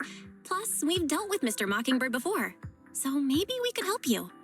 Really, I appreciate your kindness. It's just... Very well. Seeing as you're all people I know I can trust, I'm going to be frank. Not long ago, I received a letter declaring criminal intent. Sir. Lycon, I know you don't want to place them in danger. I feel the same way. However, I believe they deserve to know the truth. That letter threatened to use a sacrifice to take vengeance against the entire city of New Eridu. What do you mean by vengeance? I believe the person, or the organization, who sent the letter is planning to use the sacrifice to mount a large-scale attack against the city. Everything we've uncovered so far seems to support this hypothesis. As you know, the sacrifice's true power is a mystery and cannot be controlled if anyone attempts to use it as a weapon. This is no small issue. If this gets out, it'll send the public into a panic. Please promise me you'll keep things confidential. Then let us help out. We can do our part too. But it's like I said before, it'll be too dangerous for you. Whichever way you look at it, you're still citizens of New Eridu, and as mayor, it's my duty to protect you. Plus, Carol would be furious with me if I put you in danger. If she were still around.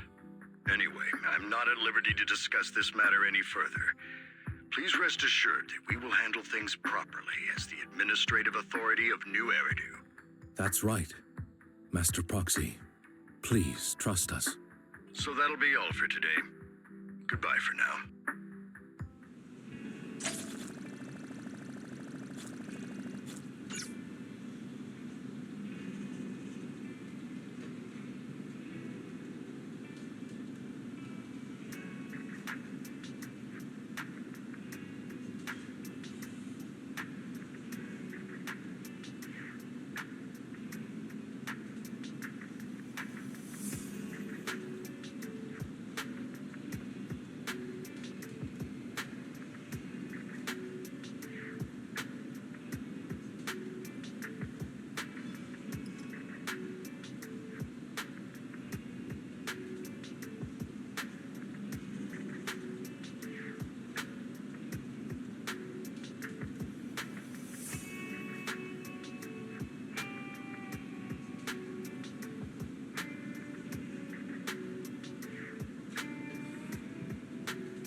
I'll have to work overtime to finish this mission report.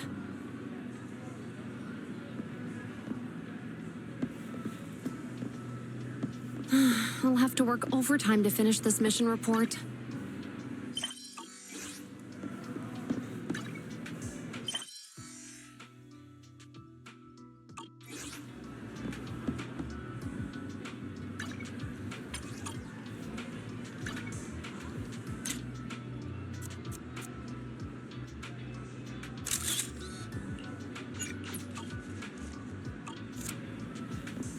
You're here!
Today's training.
All right, let's get started.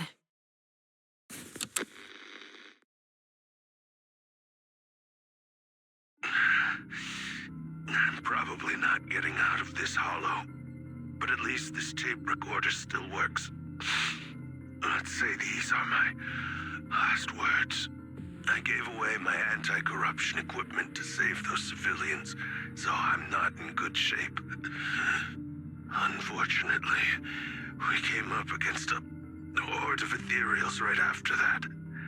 I rushed over to fight them off and tried to save the civilians, but in the thick of all the fighting, I turned back and realized that I was somehow alone. Nobody was behind me.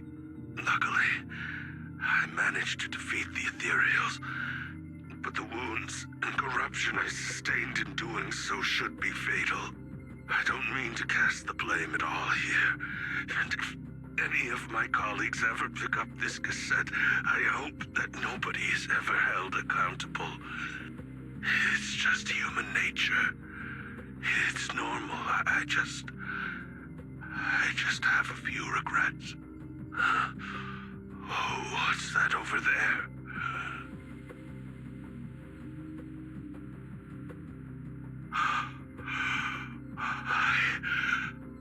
I've seen a miracle. Yes, that thing is right. So long as humanity is in constant conflict against the Hollows, we'll never be able to grasp true power. Only by embracing everything. It's the only way. Only by embracing this power can everyone survive. Oh, Creator, please grant me this.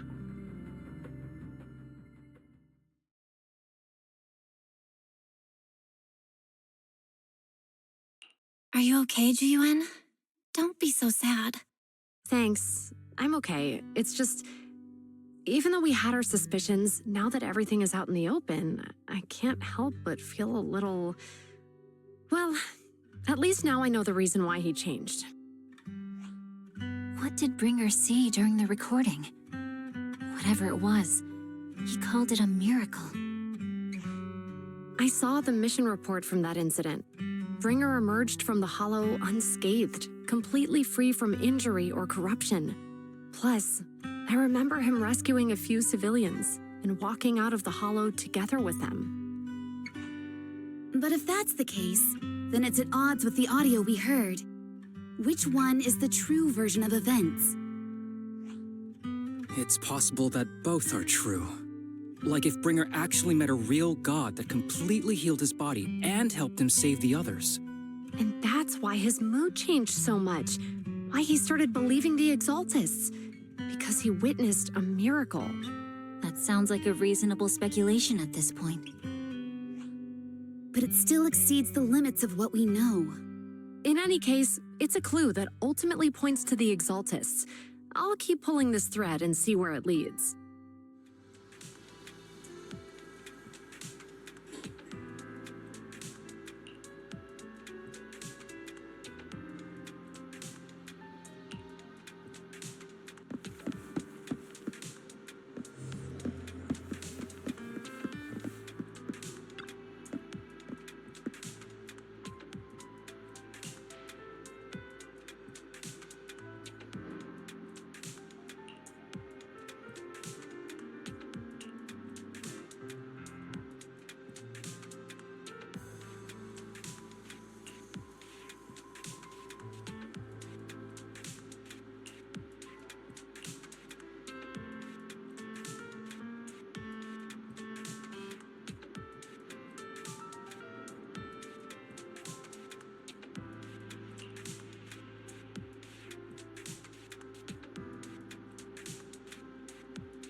I've been waiting for you for quite some time.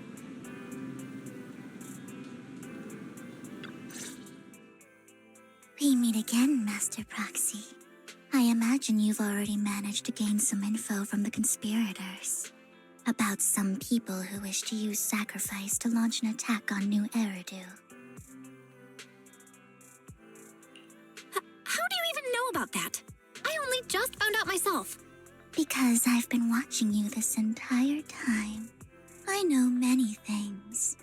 But unlike those hypocrites, I'm willing to share info with you to show my sincere hopes of working together. I need to find Bringer's belongings. Bringer's belongings? Did he even leave anything behind? Oh, he did. I have complete confidence in my intelligence network. All the more reason for you to work with me. You've probably already guessed, but what Bringer left behind will be crucial for cracking the alleged sacrifice attack. find it, and we'll finally know what they are after. Who do you mean by they? The Exaltists, of course. They're always lurking whenever something related to sacrifice comes up. Actually, the Exaltists and I, we have a bit of shared history. But no more than that until you officially agree to work with me. I'm still not sure. What's not to be sure about? We both share the same goal, and I won't harm you.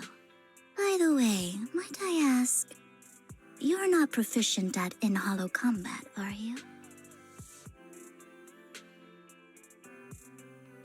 Well, that's not really what proxies do. As I expected. Not to worry. You're an invaluable proxy. All I require is for you to guide me. I mean, not even my darling Lord Phaethon can fight in the hollows. Hang on. What did you just say? Your darling Lord Phaethon? That's right. The best proxy in all of New Eridu.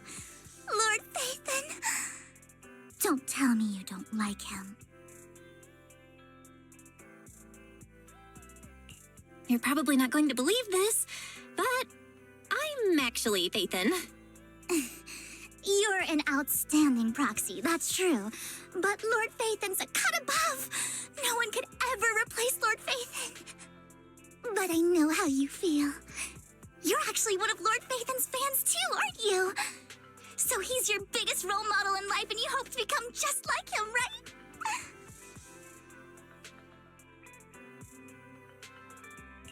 How should I put this? I'm not really a fan of Phaethon. I get it. You're ashamed. Because you love him so much. I went through a phase like that once. But it's okay to be brave and admit your love. Relax. I'm with you as you make your journey, fellow fan.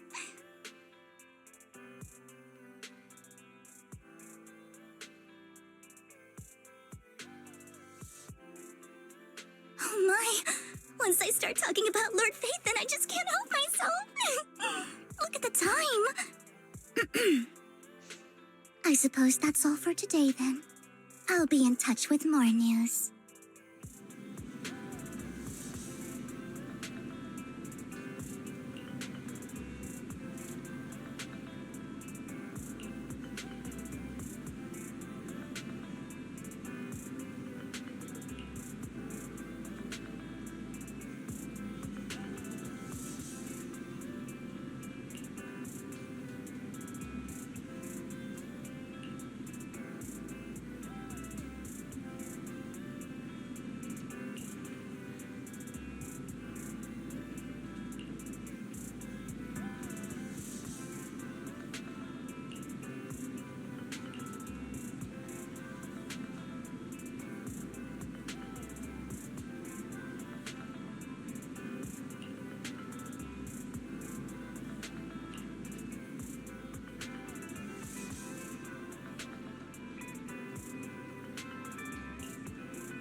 Proxy, you're here too.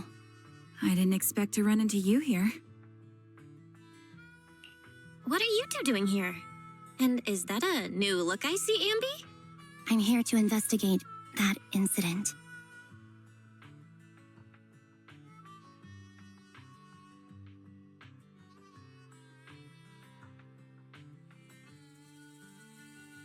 I've recently dug up some clues about the person behind the operation, but my key contact is ultra cautious and keeps demanding me to prove my identity. So, to gain her trust, I decided to meet her dressed like this. Now that everything is completely finished, this uniform doesn't really represent anything in particular. For me, it's just another outfit now. We all have to move on someday. I'm helping her. I want to make sure whoever's behind all this is caught. Ah, and who's this young lady? Her name's Vivian. She's my friend. We're here investigating a few things ourselves. Ambi, one of the Cunning Hair's most powerful members. And Trigger, an Opal Squad sniper. It's an honor to make your acquaintance. You know us? Looks like someone's done our homework. Is it because of the proxy? You two are practically celebrities. And because of my work, I've got loads of info when it comes to anyone with a name around New Eridu. I see. Seems you're handling your work well. Let's prepare to enter the Hollow. Unless you have any further questions, we'll be taking our leave now. You're going into a hollow? Proxy, you plan on going in like that? Yeah, that's right. I've recovered quite a bit lately, so I don't need any protective equipment in the hollows.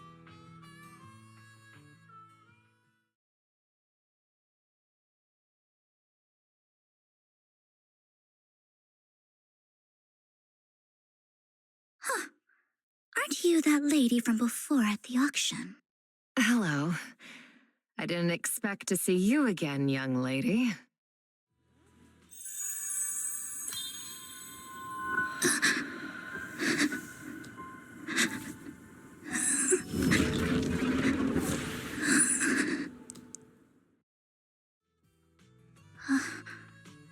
Vivian, are you alright?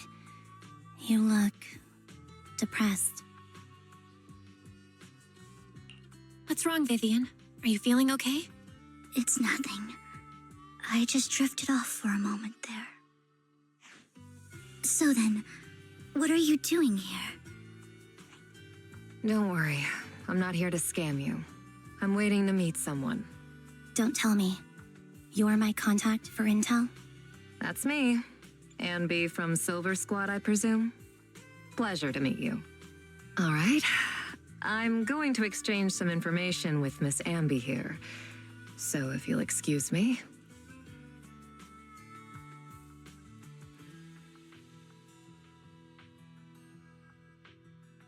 You're not looking so good. Everything okay? I can tell you later, but not right now. Okay, that's all the information I got for you. In return, I want you to do something for me. Take me into the Hollow. I left something very valuable inside. I have to find it. Seeing as we were just about to go in ourselves, why not join us? It's fine by me. But didn't you say you were investigating something? It's fine. There's no rush. Right, Master Proxy. Huh? Yeah. There really is no rush. Sure, let's all go together. It'll be safer with more people and we'll find your missing item more quickly. Thank you.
Keep up the...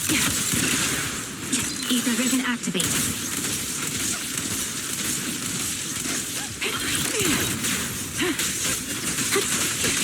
Now it's my turn to ask questions. What exactly is it that you're investigating? Since you're familiar with the name Silver, then you should know that it shouldn't exist anymore. Engaging head on. What I'm investigating has something to do with it.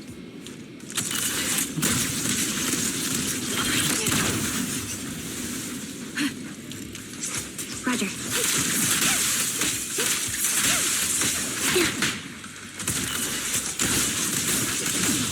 Focus up. Time to focus.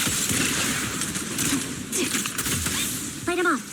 Wait a minute. Mind the Keep up the...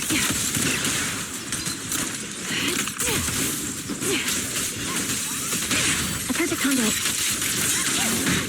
Get behind me. Adjusting for wind. This bullet will reach its mark. Right on cue. The target's weary.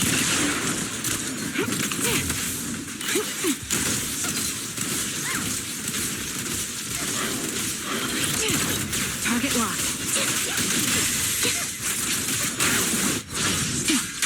Loyalty.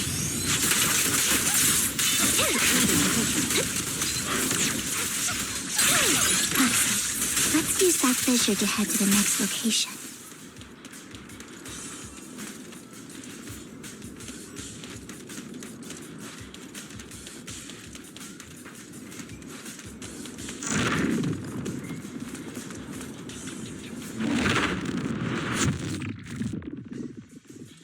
This is the place.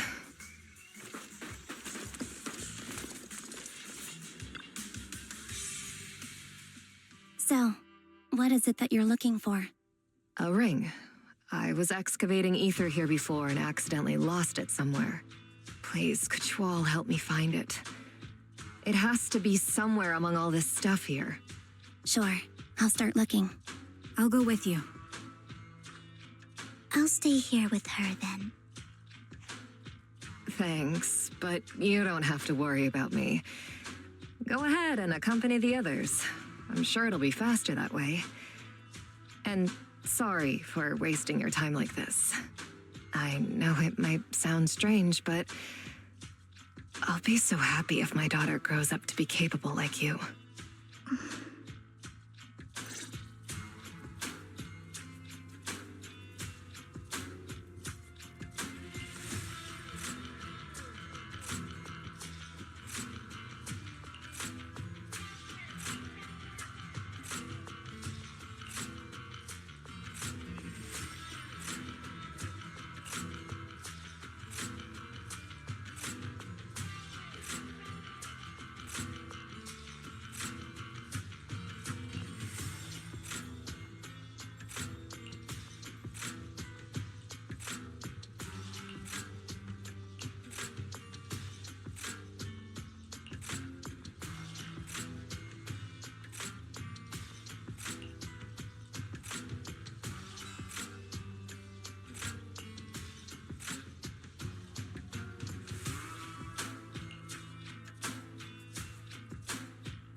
There's leftover food here. I don't want to imagine what's inside the bag.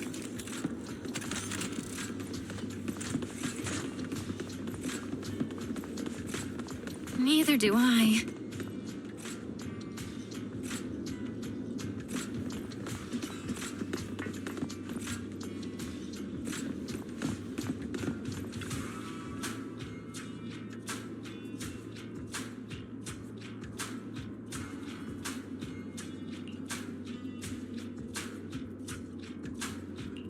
A toy that seems emotionally stable. There shouldn't be a ring hidden in it.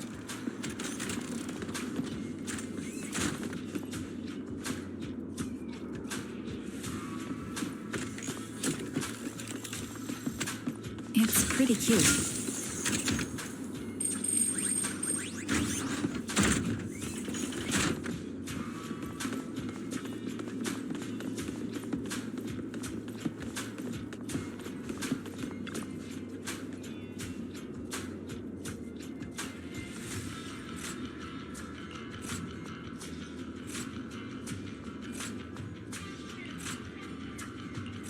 It's a fancy lunchbox? I wonder if its owner is safe and sound.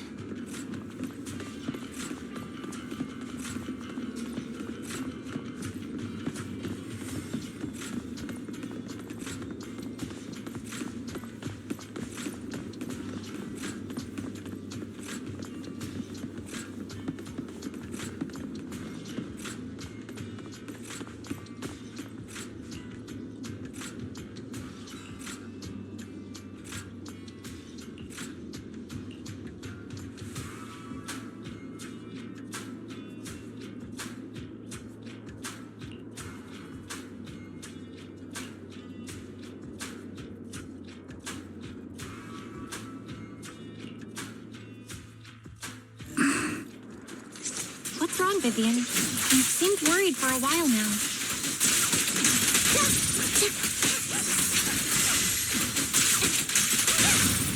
I'm worried about Sienna. Recalibrating. Her location should still be safe. I hope so. Increase firepower. Sound strategy.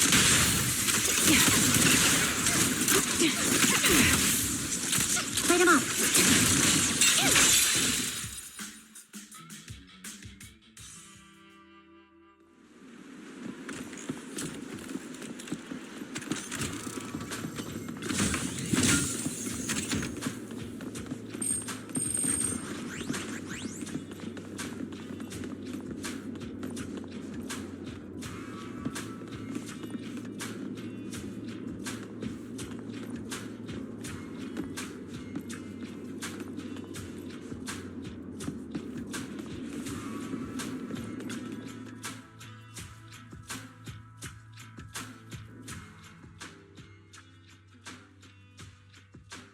Her vital signs are gone. What happened? I guess this was her final scam. There's one thing I must remind you. Your time is running out. I'm not sure how you can tell, but you're right. I'm going to die in here. That's my plan. I'm very sick and don't have much longer. If I try to get treatment, it'll just be a burden on my daughter. So I scam my way through a bunch of physical exams and managed to take out a hollow corruption policy through Ravenlock Insurance. Once some time has passed, could you please take my corrupted body out of the hollow? That will secure a generous compensation package for my daughter. It's only what the Ravenlocks owe me. A pity, yes. But it's the only way I can squeeze it out of them. What makes you think that will help you? I just trust you will. I'm just awfully sorry you had to get involved in this. but it's something I must do. I have to leave something behind for my girl. I have to give her a chance at life. If it's okay, could you also please pass a message to Mira for me? Tell her, don't worry. Even if Mommy's body is corrupted, withers away, and turns to dust, my love for you will always be there. Thank you. You're a good kid.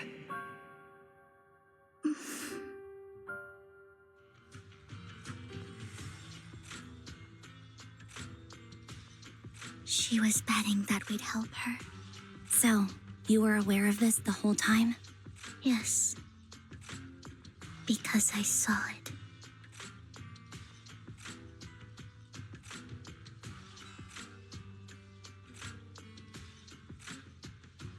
You might not believe me, but I've had this ability to see the future since I was a little girl. But the things I see are always something bad. Plagues, deaths, disasters. That's all I've ever been able to see. It's all that kid's fault! She's seriously jinxed. I always try to avoid her. Otherwise, she'll say something rotten that ends up coming true again. Prophecies, she says. Like she's not the one bringing the bad luck upon us. It wasn't me. I didn't do anything. Sorry. I'm sorry. What good is saying you're sorry? Things like this keep happening every time you open your mouth. How unlucky. She shouldn't be here. Nobody wants her around. If only she would just disappear. I just wanted to warn you all. I'm sorry.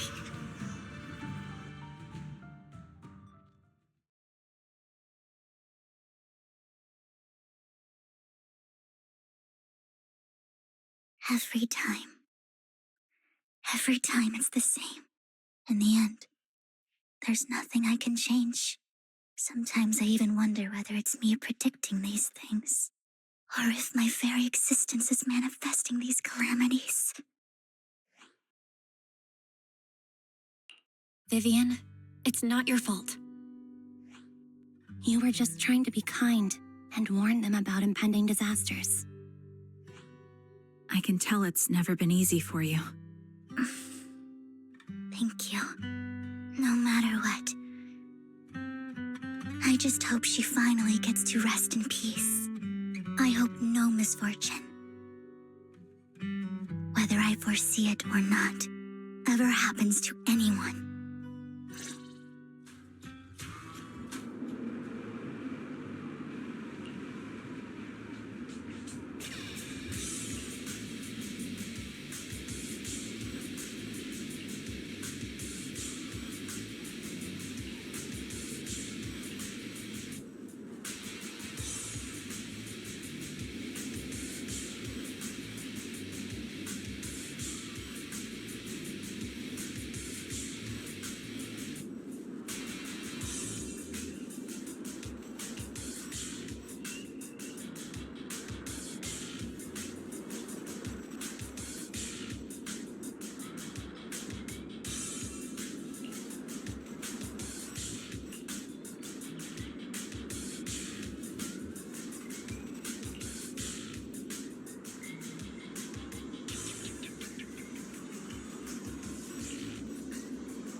Roxy, do you believe that the future can be changed?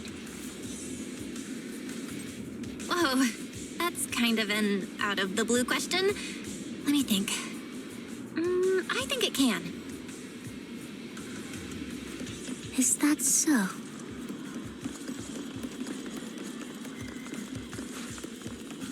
In my memories, this has happened countless times already. I only see these misfortunes. Why can't I even have a sliver of happiness?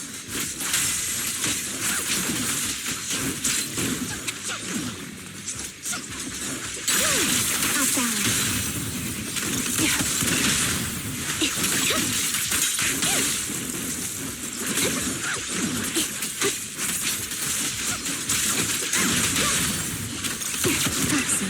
The fissure that we're looking for is up ahead.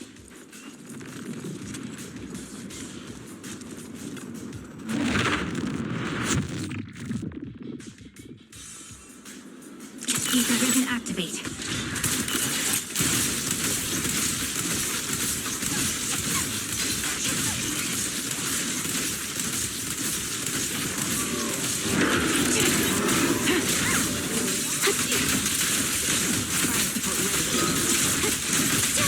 Quick shot. In position. Dodge. Pierce right through.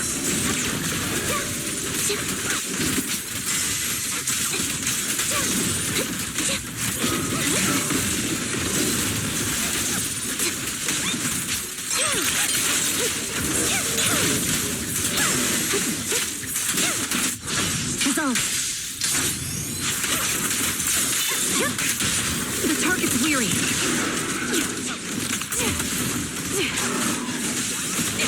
Sniper's Creed. One shot, one kill. Right on cue. I think it's about time. We should take that lady out of the hollow. You guys go on. Thank you. She gave us the intel we needed, so this is the least we could do. I hope everything else goes well for you.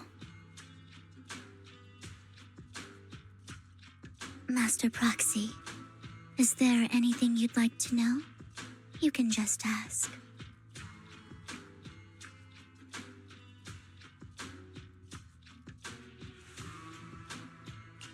I'm curious about your story, Vivian. But we can talk more once you feel ready. Don't worry, I can wait. You're the first person to ever say that to me. I'd be happy to share my story with you.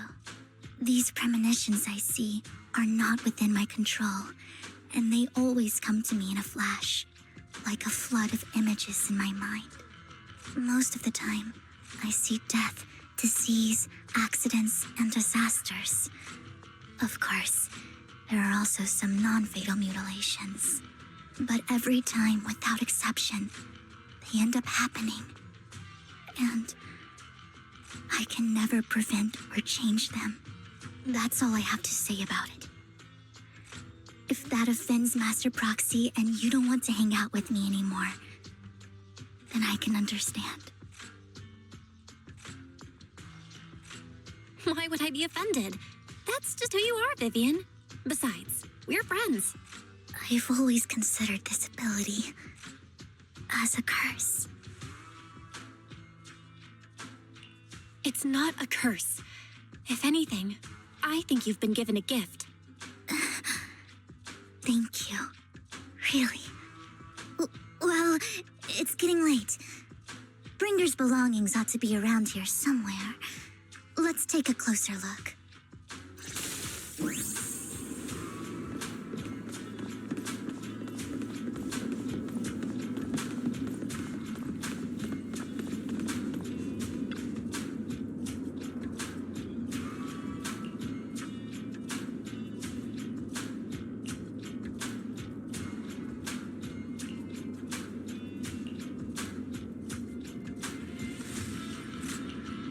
Looks like it isn't in here.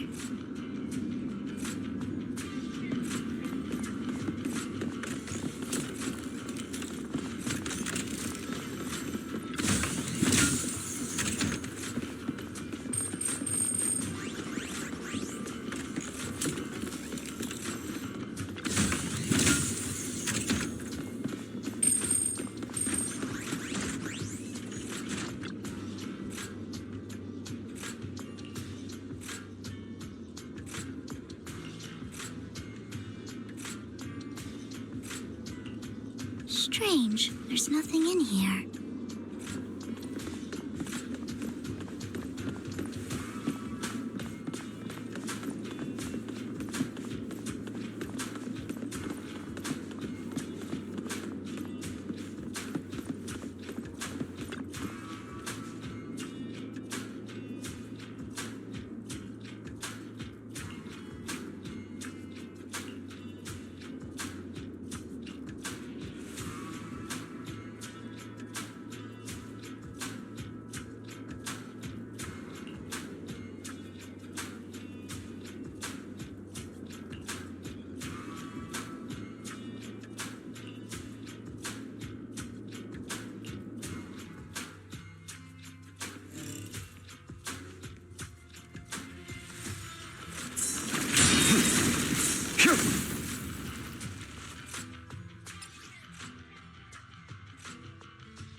This is it.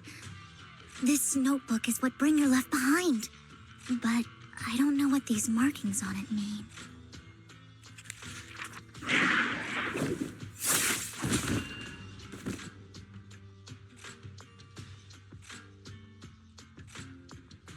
Well, hello, Master Proxy. It's been a while. Oh, don't give me that scandalized look. I did just save your lives. I would have protected the proxy even if you hadn't appeared. I'm sure of it, but I happen to be in the area. Worry not, dear companion. I have complete confidence in your strength. Hang on, did you say companion? So you two know each other? Apologies. I didn't have a chance to mention it before. I'm actually part of the Phantom Thief Syndicate, Mockingbird. That's right. I was only able to slip in during the auction thanks to some help from Vivian backstage.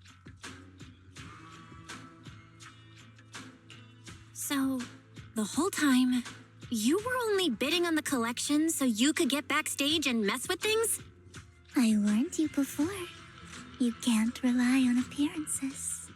Don't worry, Master Proxy. We don't have any ulterior motives here. As you've probably heard, Mockingbird is a renowned Phantom Thieves syndicate in New Eridu that, despite its longevity, has managed to maintain the secrecy of its members' identities to this day. So, disclosing our identities to you is essentially the highest sign of good faith that a Mockingbird Phantom Thief can show. But Lycon said that you're very dangerous and we should be careful. Then I imagine he's also told you about some of our past. And I'm sure you know that in a complex situation like ours, you shouldn't listen to either side over the other. Mockingbird's purpose is very simple, really. To form long-standing and cooperative relationships with outstanding proxies like yourself. We need your abilities. Before you make any decisions, please allow me to briefly explain the concept behind the Mockingbird Syndicate. We all know there isn't anything in this world that's fair. A prime example being the uneven distribution of wealth. People from tops splurge on luxurious collectibles, while the poor have to gamble with their own lives just to get by. Of course, besides wealth, there's also an unequal distribution in this world of happiness and suffering, hope and despair, love and hate. It's all just so unfair. Somebody has to do something to tilt the balance of the scales. And thus Mockingbird was born. We take from those who have far more than they deserve and give it to those who deserve to have more. If you ask me, that's enough to be considered a form of justice. I don't really agree with this form of justice. No matter. Words inherently come with limitations. I intend to let my actions do all the talking. However, aside from these philosophical considerations, we also have a crisis on our hands to deal with.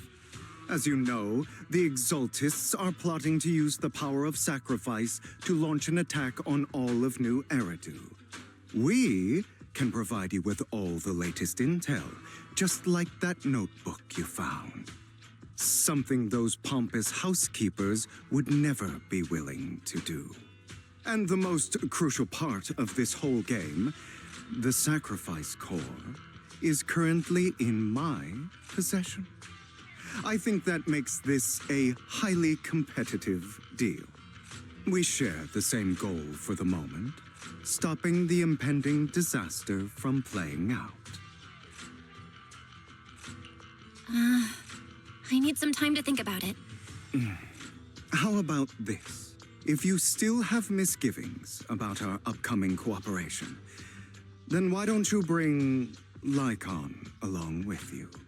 He's got the support of the mayor's office behind him, and his presence alone is enough to keep me in check. That would put you more at ease, right? Of course, you're welcome to bring some other friends along, provided they aren't from public security or HSO. Well, if you're willing to let my friends come along, then you've got a deal. Great. It's a deal. By the way, Proxy, this is for you.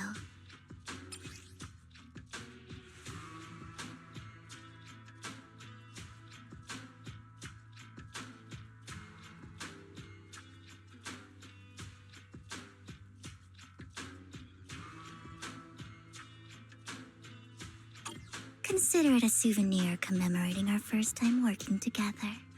For now, we'll carefully look through the contents of that notebook. I'll contact you if anything comes up.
How about it? Will you work with me? Not bad. Let me be honest with you. I have the sacrifice core that you're after. I am Mockingbird. So it's you. I never thought you'd be so bold as to come see me alone. Relax, my friend. As you know, if I can sneak into such a heavily guarded auction, then naturally, I can just as easily slip away right now. I'm here with the sincere intention to seek cooperation. I can give you that sacrifice core. And what do you want in return? Wealth, glory, power. The things everyone else in the world wants, I want them too. And I'm confident that as the current heir to the Ravenlock family, those are all things you can give me. Then you've certainly come to the right place. My family is working on a big project. If things come to fruition, Ravenlock's status in Tops will significantly improve. At which point, I'll be sure to leave a spot for you. Naturally, as an outsider, you're precluded from handling any of our core business. But profits from the scraps alone will be enough to set you up for life. Mr. Hartman, I think you've misunderstood me. I have no intention of joining the Ravenlock family. In fact, I have an art gallery under my name that does pretty well for itself. I was hoping you could recommend me for Tops. You want to join Tops?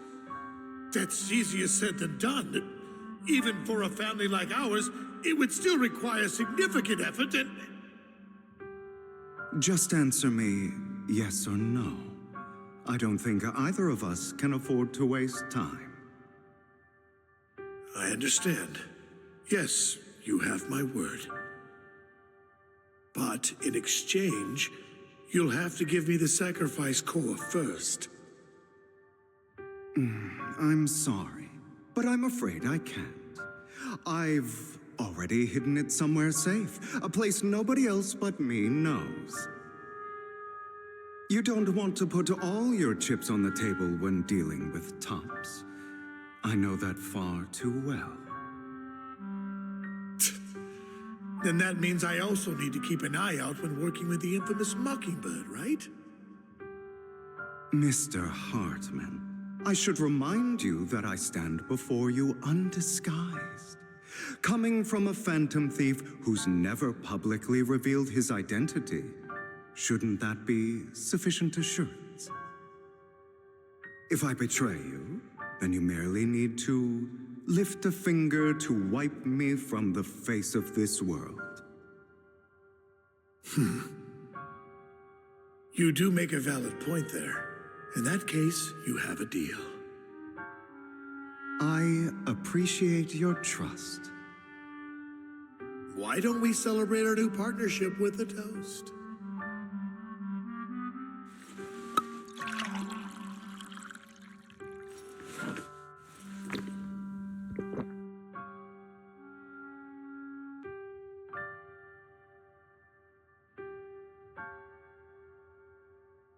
Having a drink before undertaking anything important is a family tradition. It's good luck. As an outsider, it's a real honor.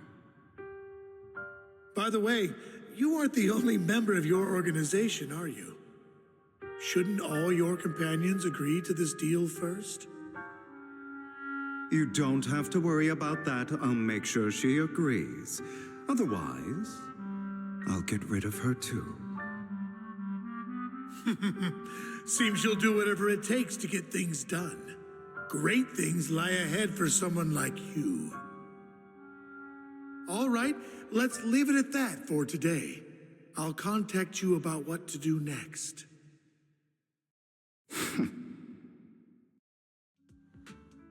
That's him! He's the one who killed Serena! She was the only one who was ever any good to him, right? That's how he repays her? That's why they say once a mongrel, always a mongrel. Just look into his eyes. Father! We have to punish him! Serena had been ranking ahead of him. Hugo must have poisoned her water so he could pass her. Pure evil. Typical for an impure bloodline. He should have been kicked out ages ago. Hugo, did you do all this? Yes, it was me. I killed her. He admitted it! Father, he must be expelled! He has no right to live under the same roof as us. Why don't we reunite him with Serena then? Nobody would ever know. Hugo, well done. My children, how many times have I told you before? In this world, only the most ruthless, cruel, and unscrupulous of people ever make it to the top. Like Hugo here, who was willing to murder his only true loved one without a second thought. Only someone with the means and the gumption to do that is qualified to be my heir. But I... It's all over now, and the results are obvious. The winner of this month's assessment is Hugo. As for the rest of you, go to the usual place for the punishment you deserve. But Father, before this, I was number one. As I've told you before, there's only room for one winner in this family. You're still a loser, even if it's by the smallest margin. And there's no reason for a loser to exist. This is all for your own good. Do you understand? Go on now. Receive your punishment for the sake of the family. Yes, I understand. I'm sorry.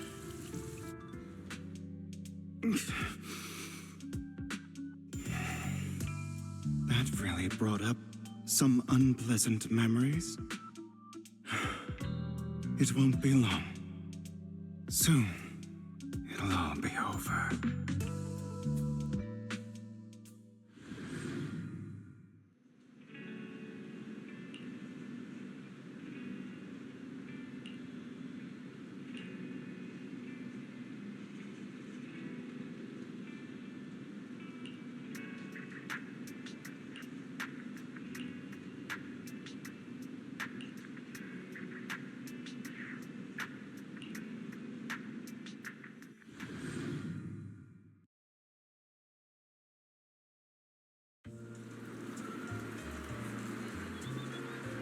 Thank you for escorting me here, Proxy. Today was quite eventful. If I were to head back now, I'd probably... You're a child that only brings misfortune. People have been saying that about me for a long time. I used to feel hurt and resentful. But now that I think about it, it's perfectly normal for people to react that way.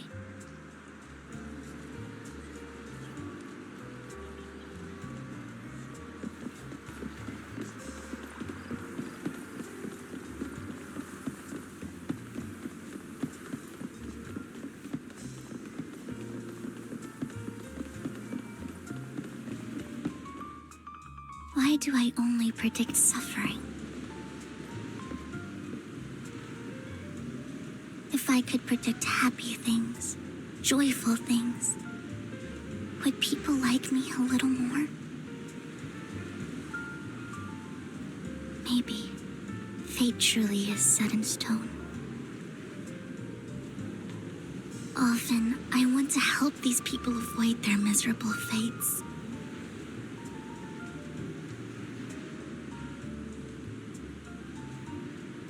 For a time, I even thought that I was successful, that I could change people's destiny.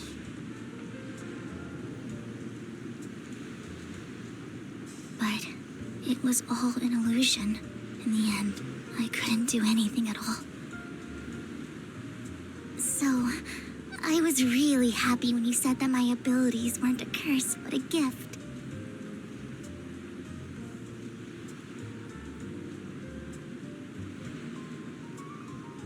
Thank you, Proxy. I'm so glad to have met you. And you're also a fan of Lord Phaethon. It's like we were fated to meet.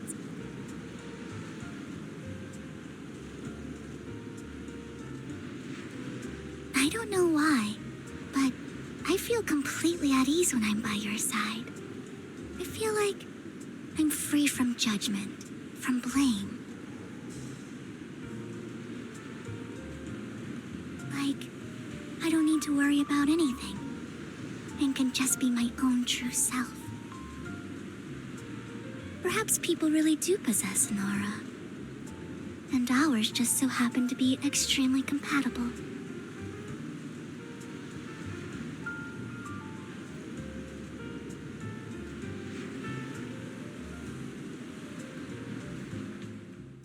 By the way, you asked me before about Hugo.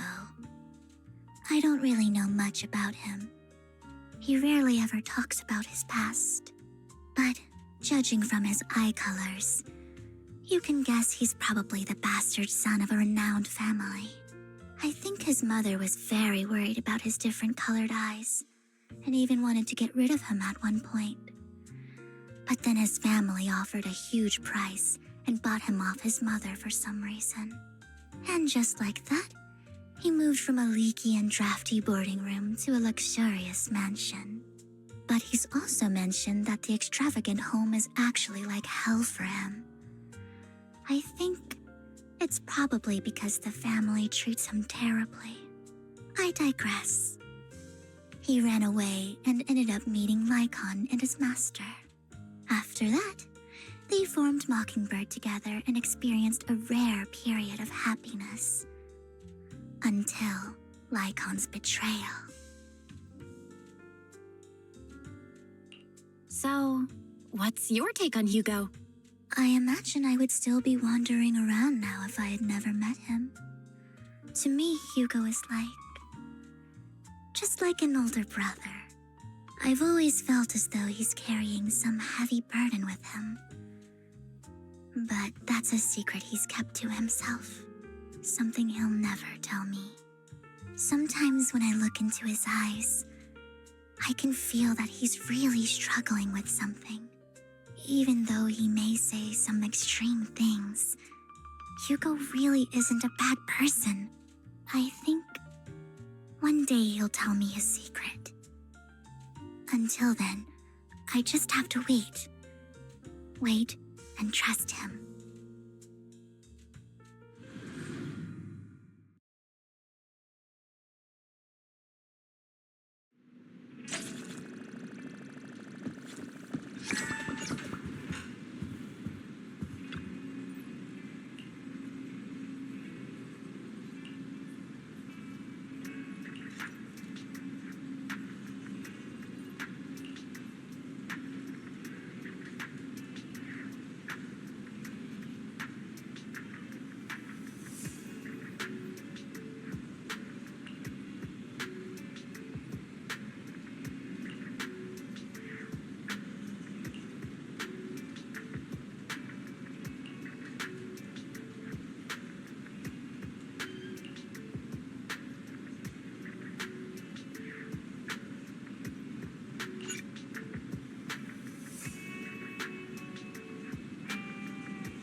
course, we're the first to arrive. I thought we were running late.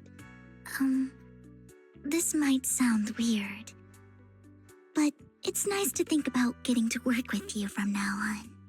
I don't really know why that makes me feel so happy.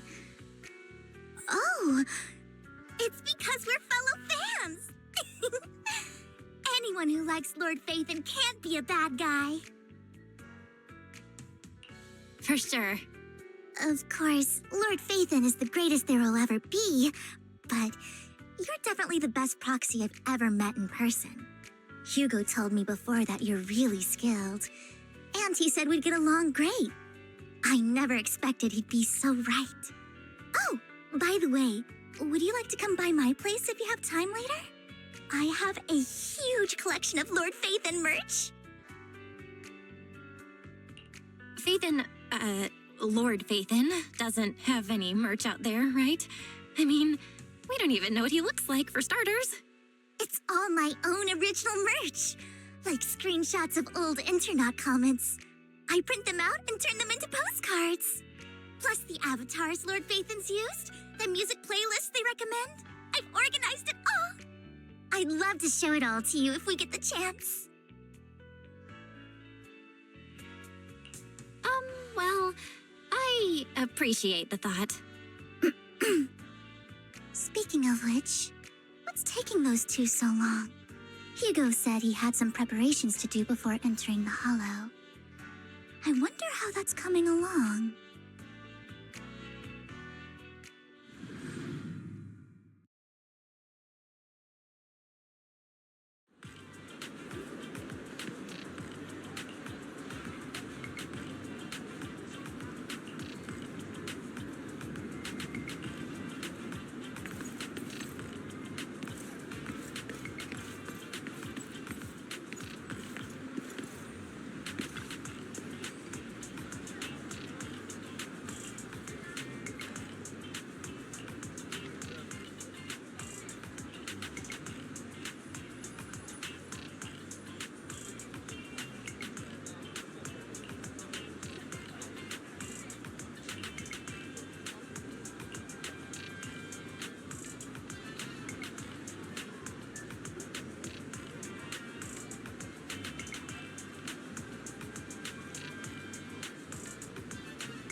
This is getting to be more than just a coincidence, don't you think?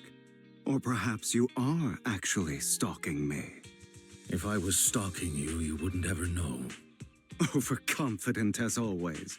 You haven't changed at all. We just make it a habit to check the state of our weapons prior to combat. Thanks for that little reminder. I almost forgot. I didn't expect you to let me join. What else could I do? Master Proxy would have insisted on having you join us. I never expected for us to have a chance to enjoy some pleasant conversation like this, without our weapons drawn, that is.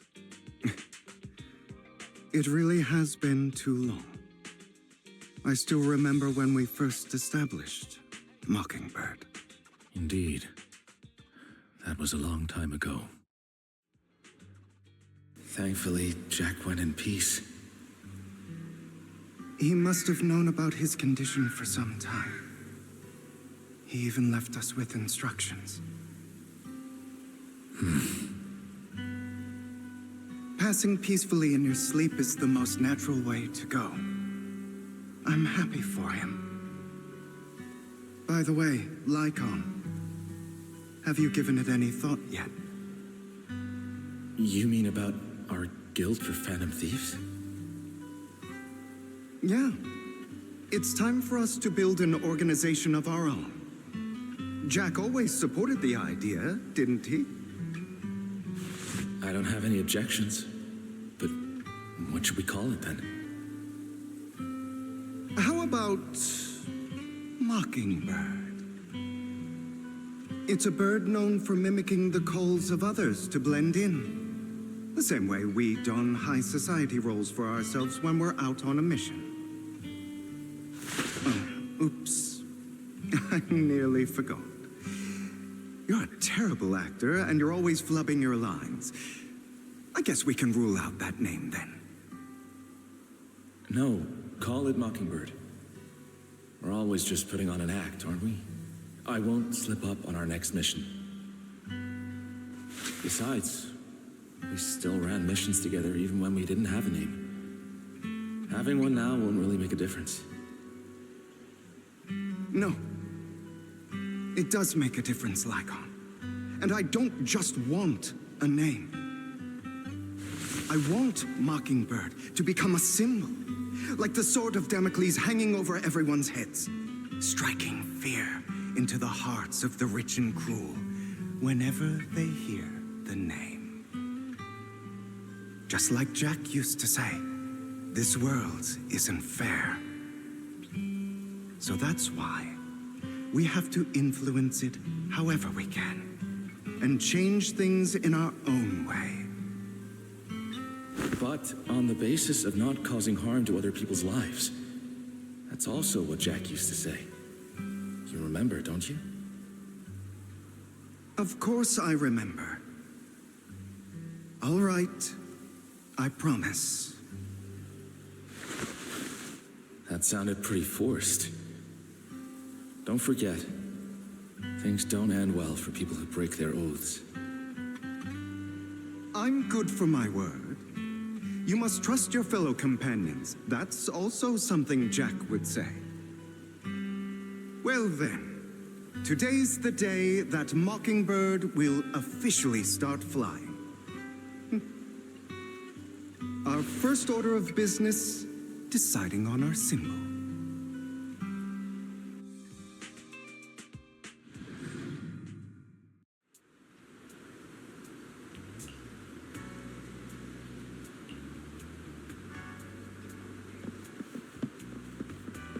Looks like we're all here. Hugo, you're late again. Do forgive me.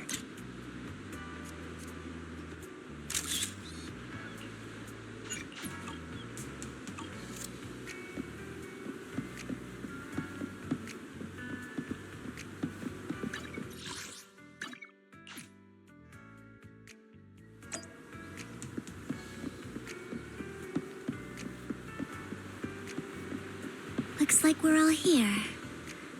Hugo, you're late again. Do forgive me. Someone was pestering me and wasting my precious time.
I didn't expect the coordinates in Bringer's notes to lead here.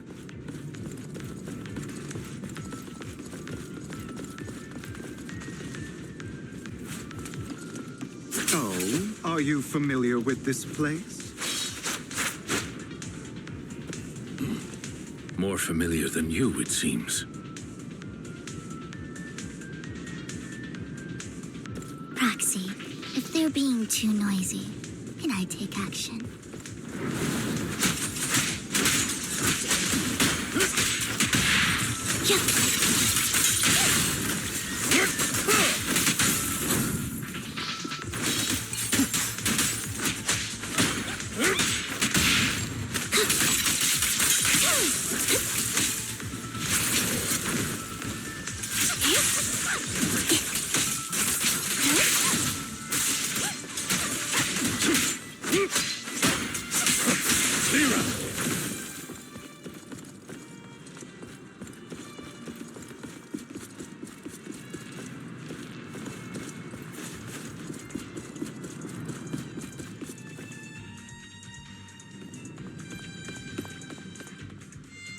I don't enjoy obstacles in my path. Can we not bust the door open? The generator room should be nearby. Over here. Wow, you really know this place like the back of your paw.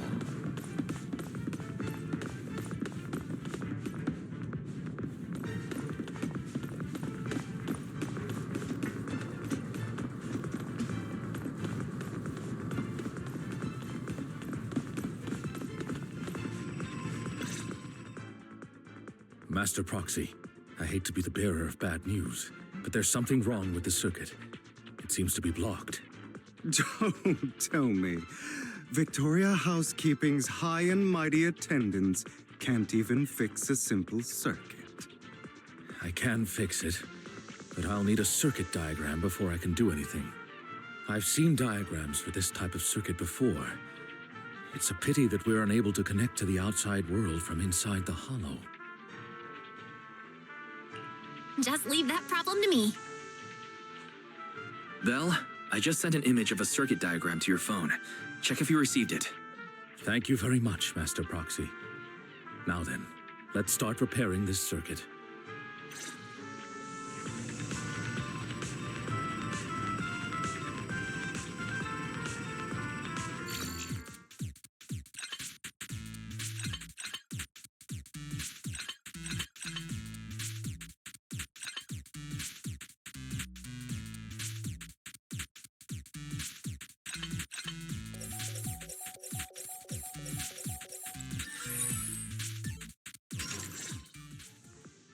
The circuit is fixed.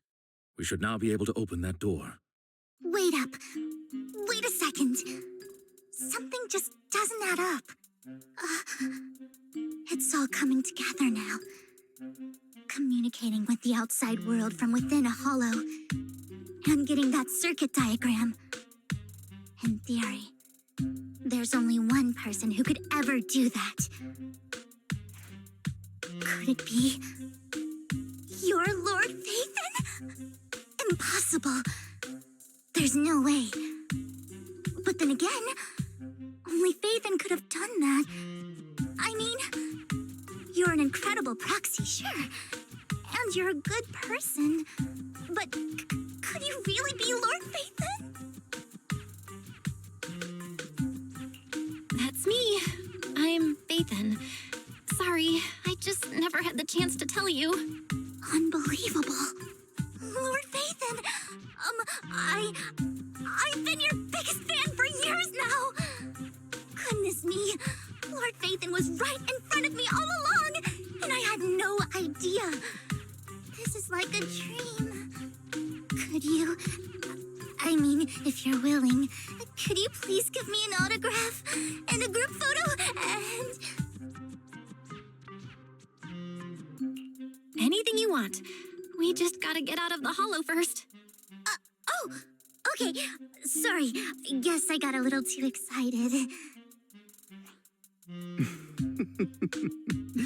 anyone would be enraptured meeting someone they admire that much. Yeah, if I ever met my favorite movie director, I'd be the same. We should keep moving. This isn't the best place for idle chit-chat. Say no more. The door's finally open.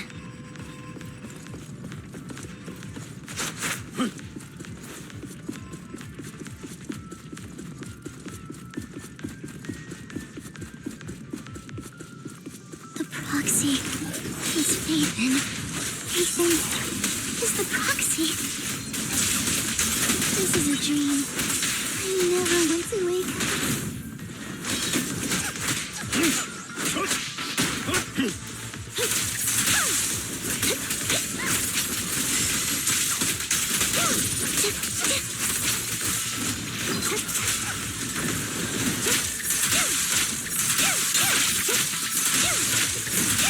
The fissure over there should lead to our destination.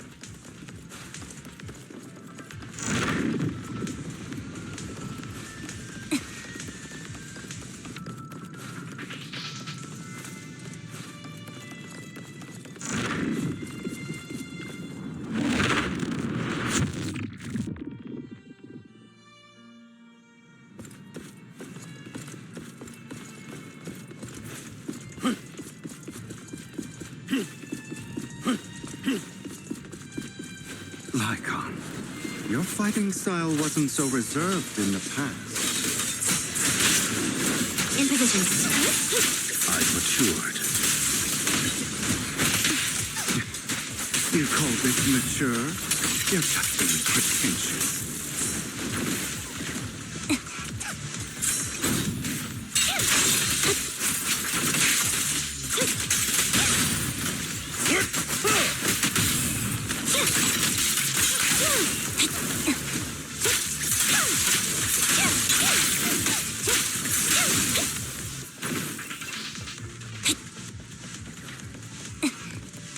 Difficult foe, that one.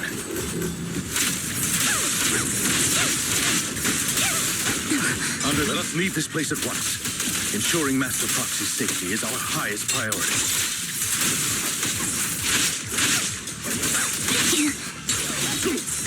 I won't have anything happen to you, Lord Ethan.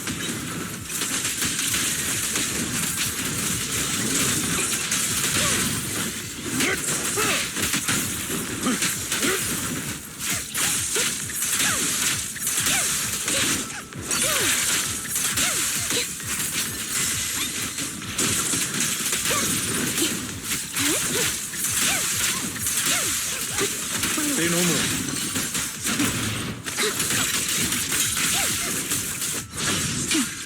Loyalty. Lord Ethan, how are you feeling? Are you tired? Do you need a break? Some food? Water?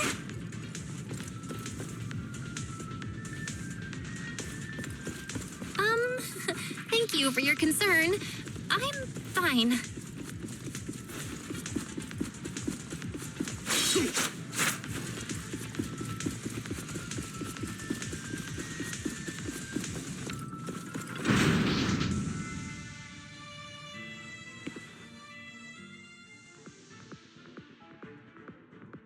Master, a complex mechanism has been detected ahead.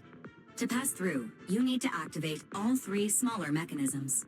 Suggestion: split up and handle them simultaneously to save time. So, we have to head to 3 different places to crack this thing. Huh? We're splitting into 3 groups? In that case, I'll protect you, Master Proxy. I can take care of one myself. That leaves the last one to me, then. You should go with Hugo. What's that supposed to mean? We get along just fine, don't we, Miss Cunninghair? I don't know what's going on with you two, but you've been bickering the whole time. It's annoying. This is a good chance for you guys to build some rapport.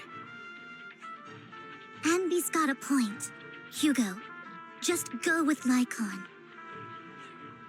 You just want to be alone with your Lord Faithin, don't you, Vivian?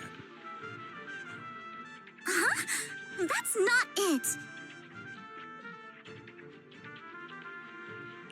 All right. Sounds like a plan.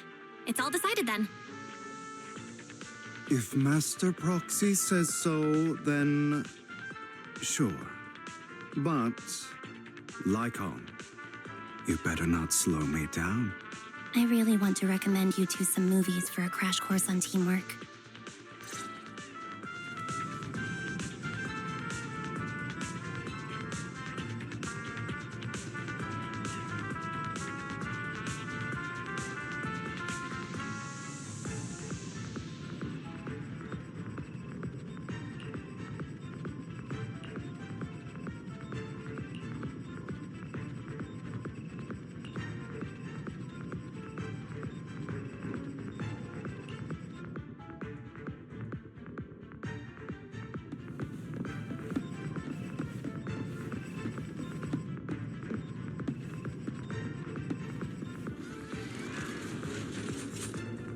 Lord Faithin, there are too many ethereals here. We have to find a way to close that door and stop the ethereals from flooding in.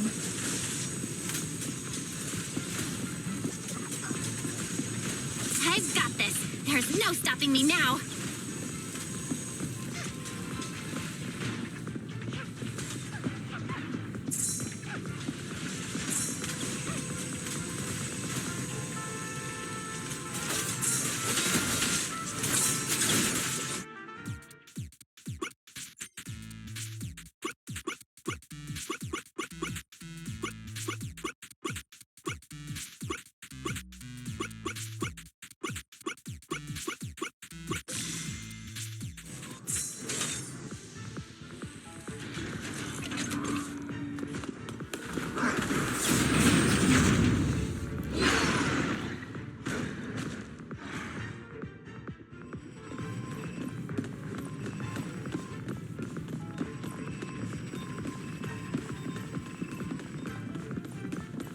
Lord Faithin, seems like we both need to press down on these mechanisms at the same time.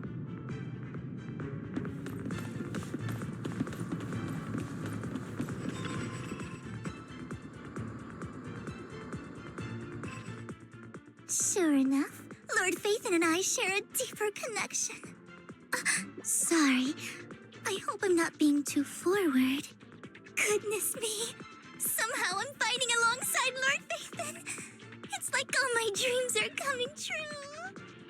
I'm going to wake up any second now, aren't I? No, this isn't a dream. I'm real, see? You can even hold my hand. Not only is Lord Faithin incredible, but super kind. That's it. I pledge to be a die-hard Lord Faithin fan until my very last breath. I'm happy to hear that, don't get me wrong. But why do you like Faithin so much, Vivian? Lord Faithin is my light. The one who saved me in my darkest, most desperate times. Like a deity who rescued me. You probably don't remember, but you really did save me that day. Wow, it's so embarrassing to say all this in front of you. Sorry, I hope I'm not bothering you too much. Of course not. Thank you for your loyal support. I should be the one thanking you. Just being able to see Lord Faithin makes me the luckiest person in the whole world. Sorry to keep babbling like this. I wonder how the others are doing. I'm sure Anby will be able to manage. She's great at this kind of stuff. But as for Hugo and Lycon, let's just hope they don't get into a fight with each other. Roger. There are too many ethereals here. Though, it's not a huge problem.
So, we have to cooperate to solve this problem. That's a real shame. I have no intention of arguing with you right now. Master Proxy and Miss Vivian are elsewhere, and we must rendezvous with them post-haste. What a coincidence. That's exactly what I was thinking. Just this once, we should trust each other. For the Proxy. I have no objections. Very well. Then you'd better keep your word. I know you've never fully trusted me, Lycon, even before it all fell apart.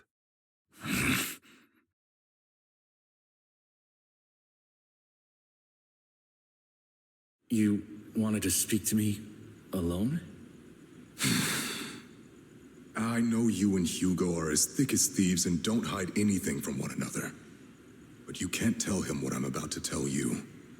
Did something happen with him? Hugo is an intelligent and gifted child. He learns everything I teach with ease. In time, he'll grow beyond me. Reach a place where people will marvel and look up to him as a beacon. Yeah. As much as I hate to admit it, he always picks things up just a teeny bit quicker than me. But none of that matters, because I can overpower him easy. I don't think being gifted is a good thing for him. What do you mean? He bears a dark and painful past. What he was taught, the hatred he was faced with, everything he picked up. It's all become an integral, inseparable part of him. I believe that beautiful flowers can blossom even in the darkest abyss. But the roots of that flower would draw from evil instead of good. Hatred instead of love. It's a curse that flows through his lineage. A curse that fate branded him with. I've seen far too many people like that throughout this long life of mine. They struggle with this curse their whole lives. But they all end up failing in the end. The path of light is narrow and fleeting. And the darkness is filled with such temptation that dropping your guard for even just a moment can send you spiraling straight into the abyss. Do you mean Hugo's going to be a bad guy? I don't know. I hope he'll always stay true to his heart. That he won't give in to hatred and ambition. That he won't become the dragon that must be slain. But he has inherited the seed of evil. You cannot let it take root. I'm afraid I won't be there to help you. There's not much life left in this old body of mine. So then, Lycon, promise me now, you must hold his chain tight, to restrain him, to stop him, and when necessary, to choke him.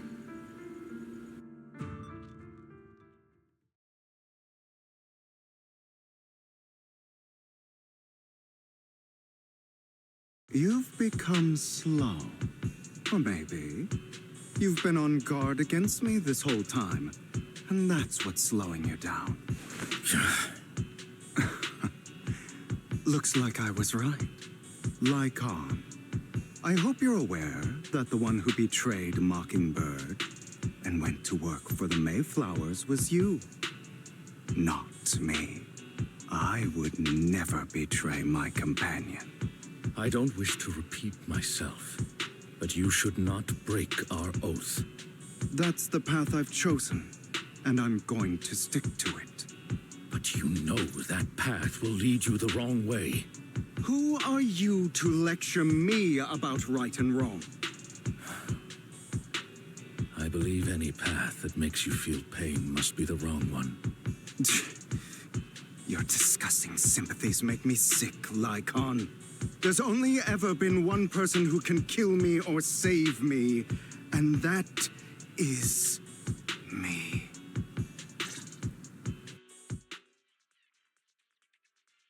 Great, it worked.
That was loud. What's happening up ahead? Hold on, everyone. I'll go check it out. It's probably multiple ethereals attacking. Just in case, I'll go with you. Vivian, you should go with them too. Keep an eye on Lycon, will you? I'm worried he might sell us out to the mayor when he gets the chance. I'd never do that. But if Miss Vivian wishes to join us, she's more than welcome. Okay, then I'll go with you.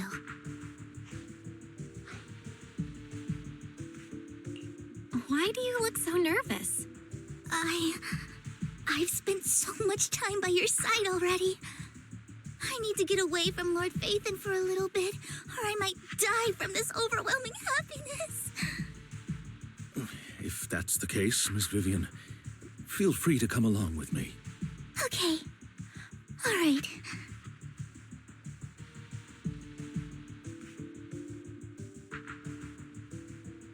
So, how does it feel to be worshipped, Lord Phaethon? You had that figured out a while ago, didn't you? Sharp as always. But of course, I couldn't spoil it for her. She has to figure it out on her own. That's what makes it special.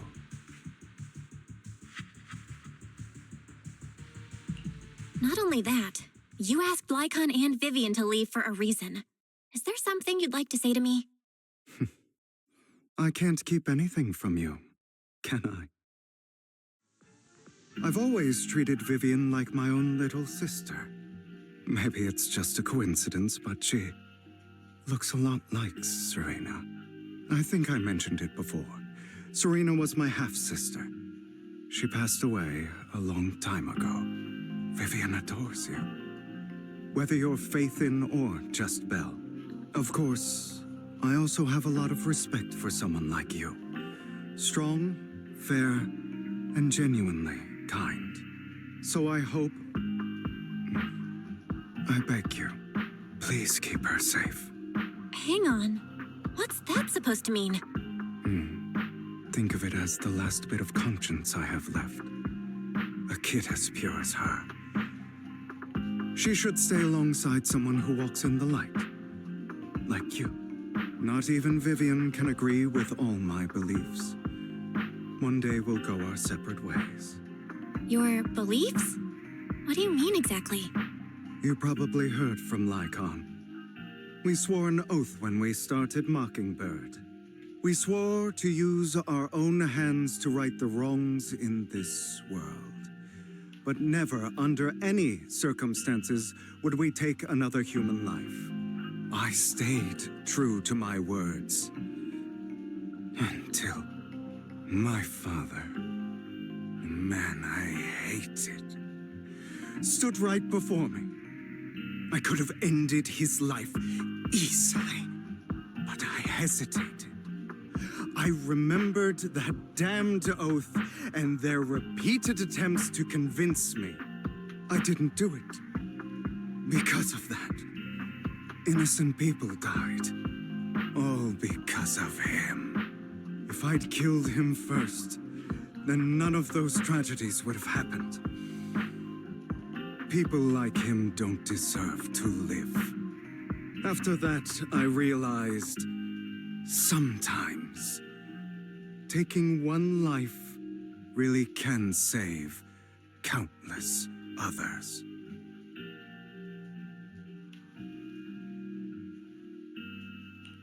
I understand where you're coming from. I knew you'd understand. Vivian has a good heart. I don't want her to get her hands dirty. But you know how it is. In this world, someone has to be the bad guy. So, I want to apologize to you. Why apologize all of a sudden? You're incredibly strong, kind, capable, and really, really lucky. The world needs more people like you. Remember that revenge movie I told you about, Children of Devils? I still haven't found it, but I came across another videotape with the same name. Turns out, in that story, the Children of Devils are actually the children of gods. Sorry for rambling. Hope you don't mind. They should be back soon. Please, look after Vivian for me.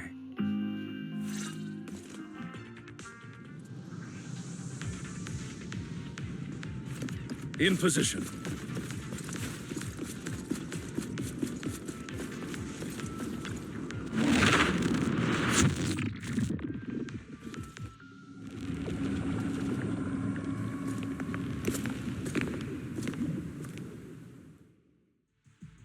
What is this?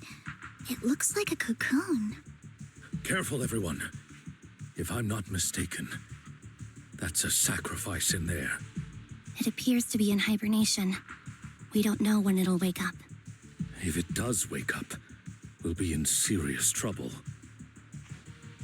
Wait, those spots Bringer marked in his notebook. Are you saying each one might have a sacrifice like this? That means there must be at least a dozen of them. And that's only counting the ones we know so far. These sacrifices may still be hibernating, but the fact that there are so many of them out there is terrifying.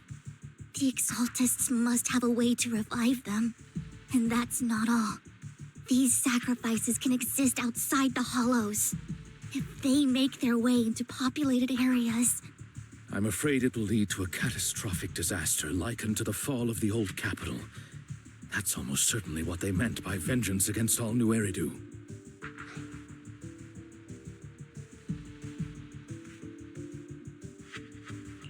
Let's find a way to get rid of these sacrifices.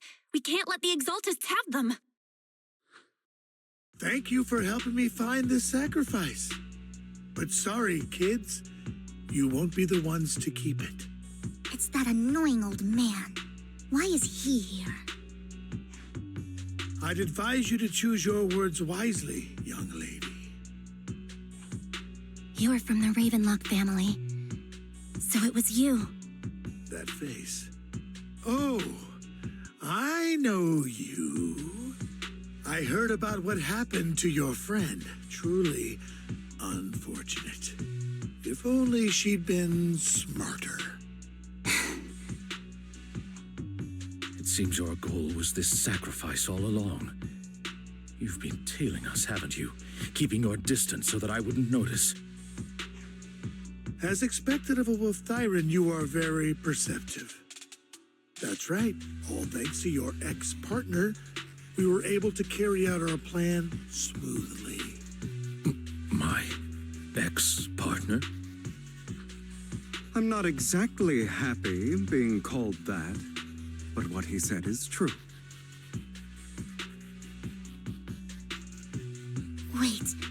Hugo, what do you mean? I made a deal with Mr. Hartman in advance.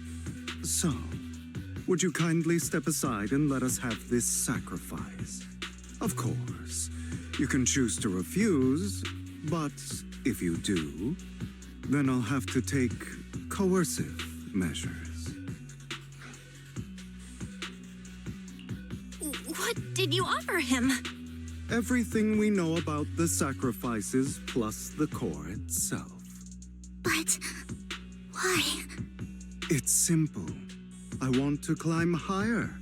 Mr. Hartman offered me a chance to join Tops. Who could say no to that?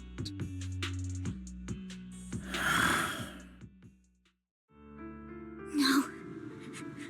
Impossible. You promised to help me investigate the Exaltists. You told me the whole point of Mockingbird was to do anything it takes to bring a little justice to this world. Was all of that just a lie? You're just too gullible, Vivian. I also told you, everybody lies. To hide their true intentions, people lie so smoothly, they don't even bat an eye. You... What a wonderful show of betrayal and backstabbing! Bravo! I've got no interest in your little feud. But would you all be so kind as to step aside? My men still have some delicate handiwork to do. To extract that sacrifice behind you. Over my dead body. Hugo, why in the world would you do that? Instead of wasting your time on idle chatter, why not focus your energy on the battle ahead? Your plans will never succeed. It's useless. Don't you get it? You're not just going against the people in front of you. You're not going against me. Solid strategy. Rather, the entire Ravenlock family, even the whole of Tops. There's no chance of victory for you.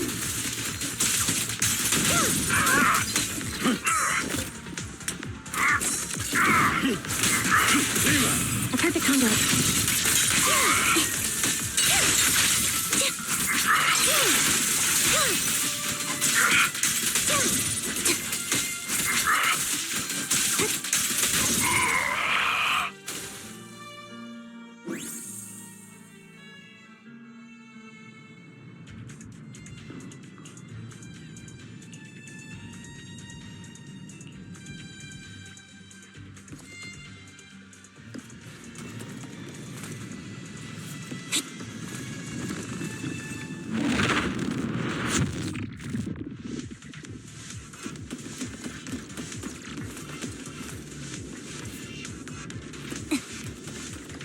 Say no more.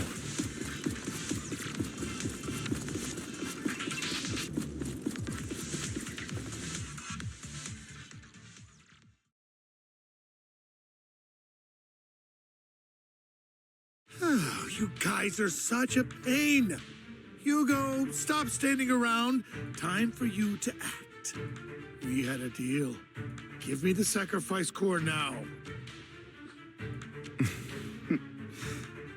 Did we? I don't remember.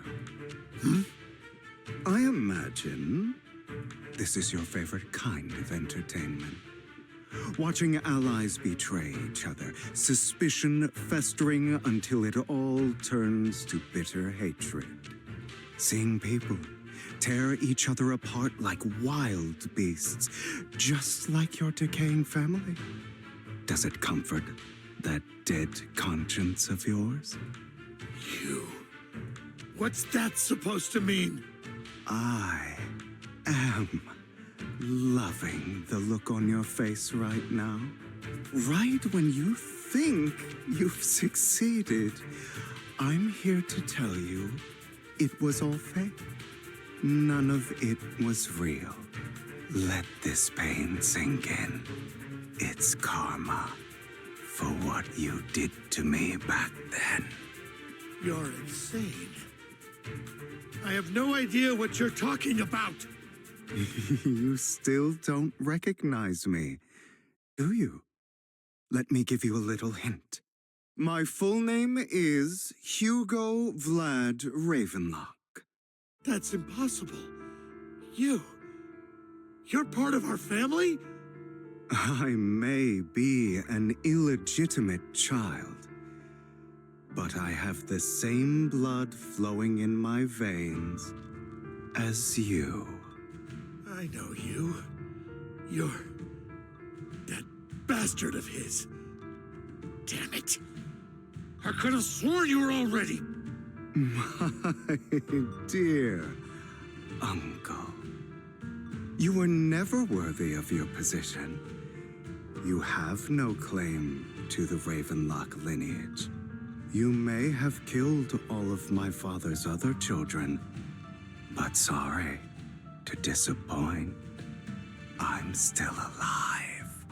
I am the true heir to the Ravenlock family. You're a bastard. You have no right to inherit the family. That's not for you to decide. Master Edmund is very supportive of my claim. Edmund? That's impossible. You weaseled your way into Top's inner circle? Master Edmund doesn't care who achieves his goal. In other words, he'd happily let me take over the Ravenlock family, as long as I'm more competent than you. This can't be! You don't know the family's real secret! I know a lot more than you think, including everything that you've done. Just give up. You never even stood a chance. Damn it. This was all fake, right? You were just putting on an act to fool this old man, right? I actually fell for it. Don't do that again. At least give us a heads up next time. Vivian, everything I did was to rightfully inherit the Ravenlock family. That part is true. Now, I'm going to kill this man who stole what was never his. I'll make sure he can never be a threat again. You can't kill him. We still need information from him on the sacrifices and the Exaltists. You must be misunderstanding something, Lycon. Just like you chose the mayor, I chose Tops. At least for now, Tops has the same interests as me. I'm not going to harm my own self-interests. Be it intel on the sacrifices or the core itself. I'm handing everything over to Master Edmund. Why? I just want to take back what's mine. If fate is not willing to give me justice, then I'll just have to seize it with my own hands. Stealing, robbing, lying, or betraying. I'll do whatever it takes. Even if it means selling your soul to the devil? You know about the power struggle between Tops and City Hall. Those elites at Tops would be only too happy to see the Exaltists plotting a grand attack on New Eridu using sacrifices. That would severely harm the Mayflower's reputation and approval rating in New Eridu. And that's exactly what Tops wants to see. If that happens, countless people will die. I'm sorry it has to be this way, but I have to do this. I'm going to get everything Master Edmund wants. Inherit the Ravenlock name, climb to the top. And then I'll be able to change everything for good. For a permanent and absolute victory. We must endure the pain of cutting away rotten flesh. And persevere through the darkest hour before dawn. Someone has to do it.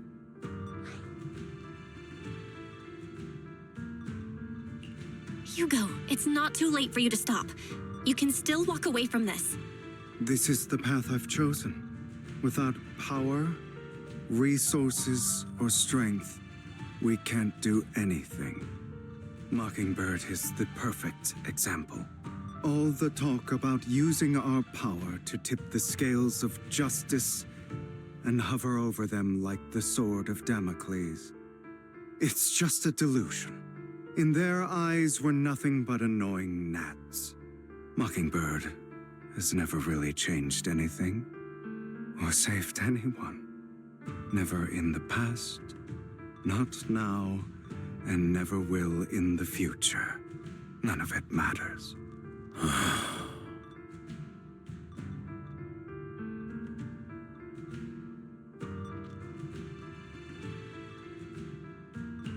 But even so, you shouldn't become the kind of person you hate. Sorry, Proxy. I know what you're trying to say. But this isn't some children's story of a dragon slayer becoming an evil dragon. Sometimes, to slay the dragon, you must first become one. With sharp claws, rending fangs, and strength enough to destroy anything. So I will bloody my hands. I will carry the weight of my sins. I will become the abyss.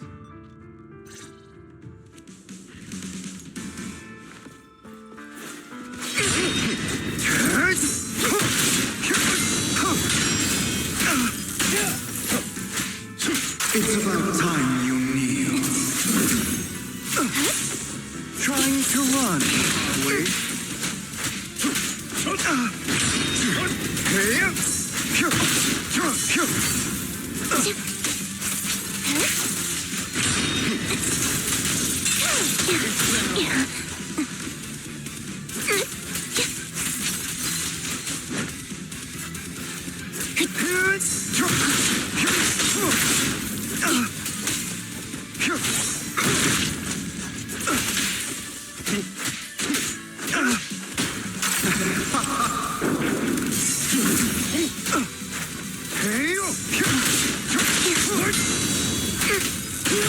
Flip a switch. Everything you just said. Is that what you truly believe? Of course. Are you surprised? I have never once thought that Mockingbird was a failure. I don't want it to end like this. There must be another way. There isn't, Vivian. This is the final lesson I'll impart to you. Those who cannot give up anything are destined to end up with nothing. Truth be told, Proxy, I envy you. The world needs people like you.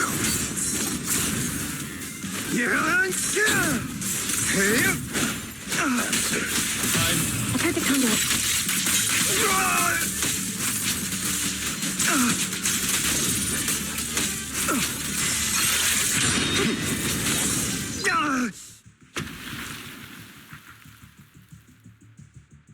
All right, you got me. But too bad. I have my own methods. What are you doing? Well then, make your choice. The sacrifice core, or your precious Faithin. I know you took it. Don't forget, I'm the one who taught you that. Okay, the core is yours. Just leave Lord Faithin alone. What a shame. Did you really think I'd keep my promise? That's right. This is the real me. What's the matter? Thinking of killing me? Didn't you say all life is precious? Drop your foolish facade. I knew it. You... He has inherited the seed of evil. Do not let it take root. When the time comes, you must be the one.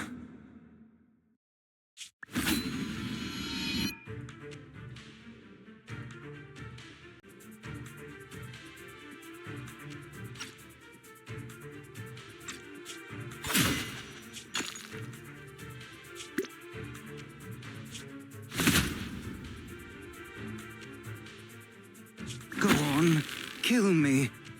If you've got the guts, do it, traitor.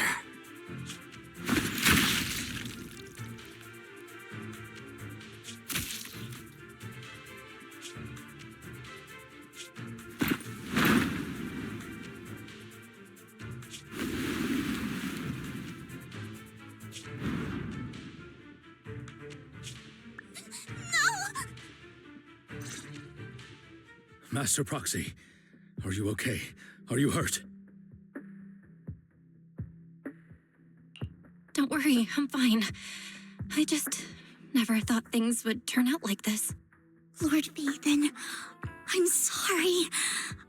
I had no idea Hugo would do that to you. I'm so sorry.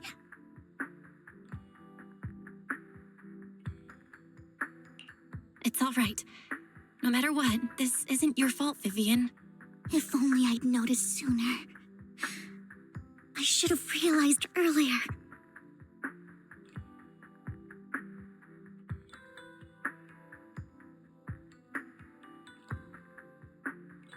Hugo, That's a hollow down there.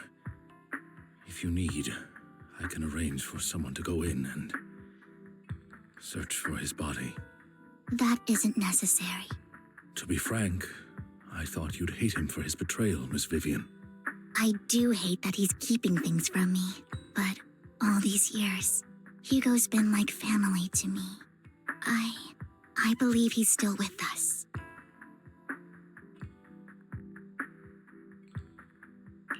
Me too. There's a chance he's still alive. I'm terribly sorry, but I must tell you, it is impossible for Hugo to be alive. My hand went through his heart. Sorry to interrupt, everyone. But just so you know, Hartman's gone. Probably slipped away during all the chaos. I'm sorry, I was so focused on Master Proxy's safety. I wasn't paying attention to him. Same, but it doesn't matter. We all know what he did. And he will pay for what he did today. Yes. I'll be reporting all of this to the mayor. He's not getting away with this. Well then, now that it's all over, let's head back.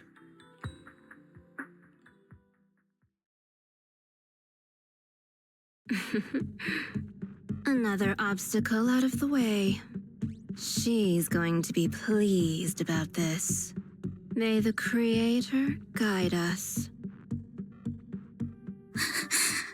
Fear, suffering, despair, and destruction. That's the future I see, Lord Vathan.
Eradicate all evil.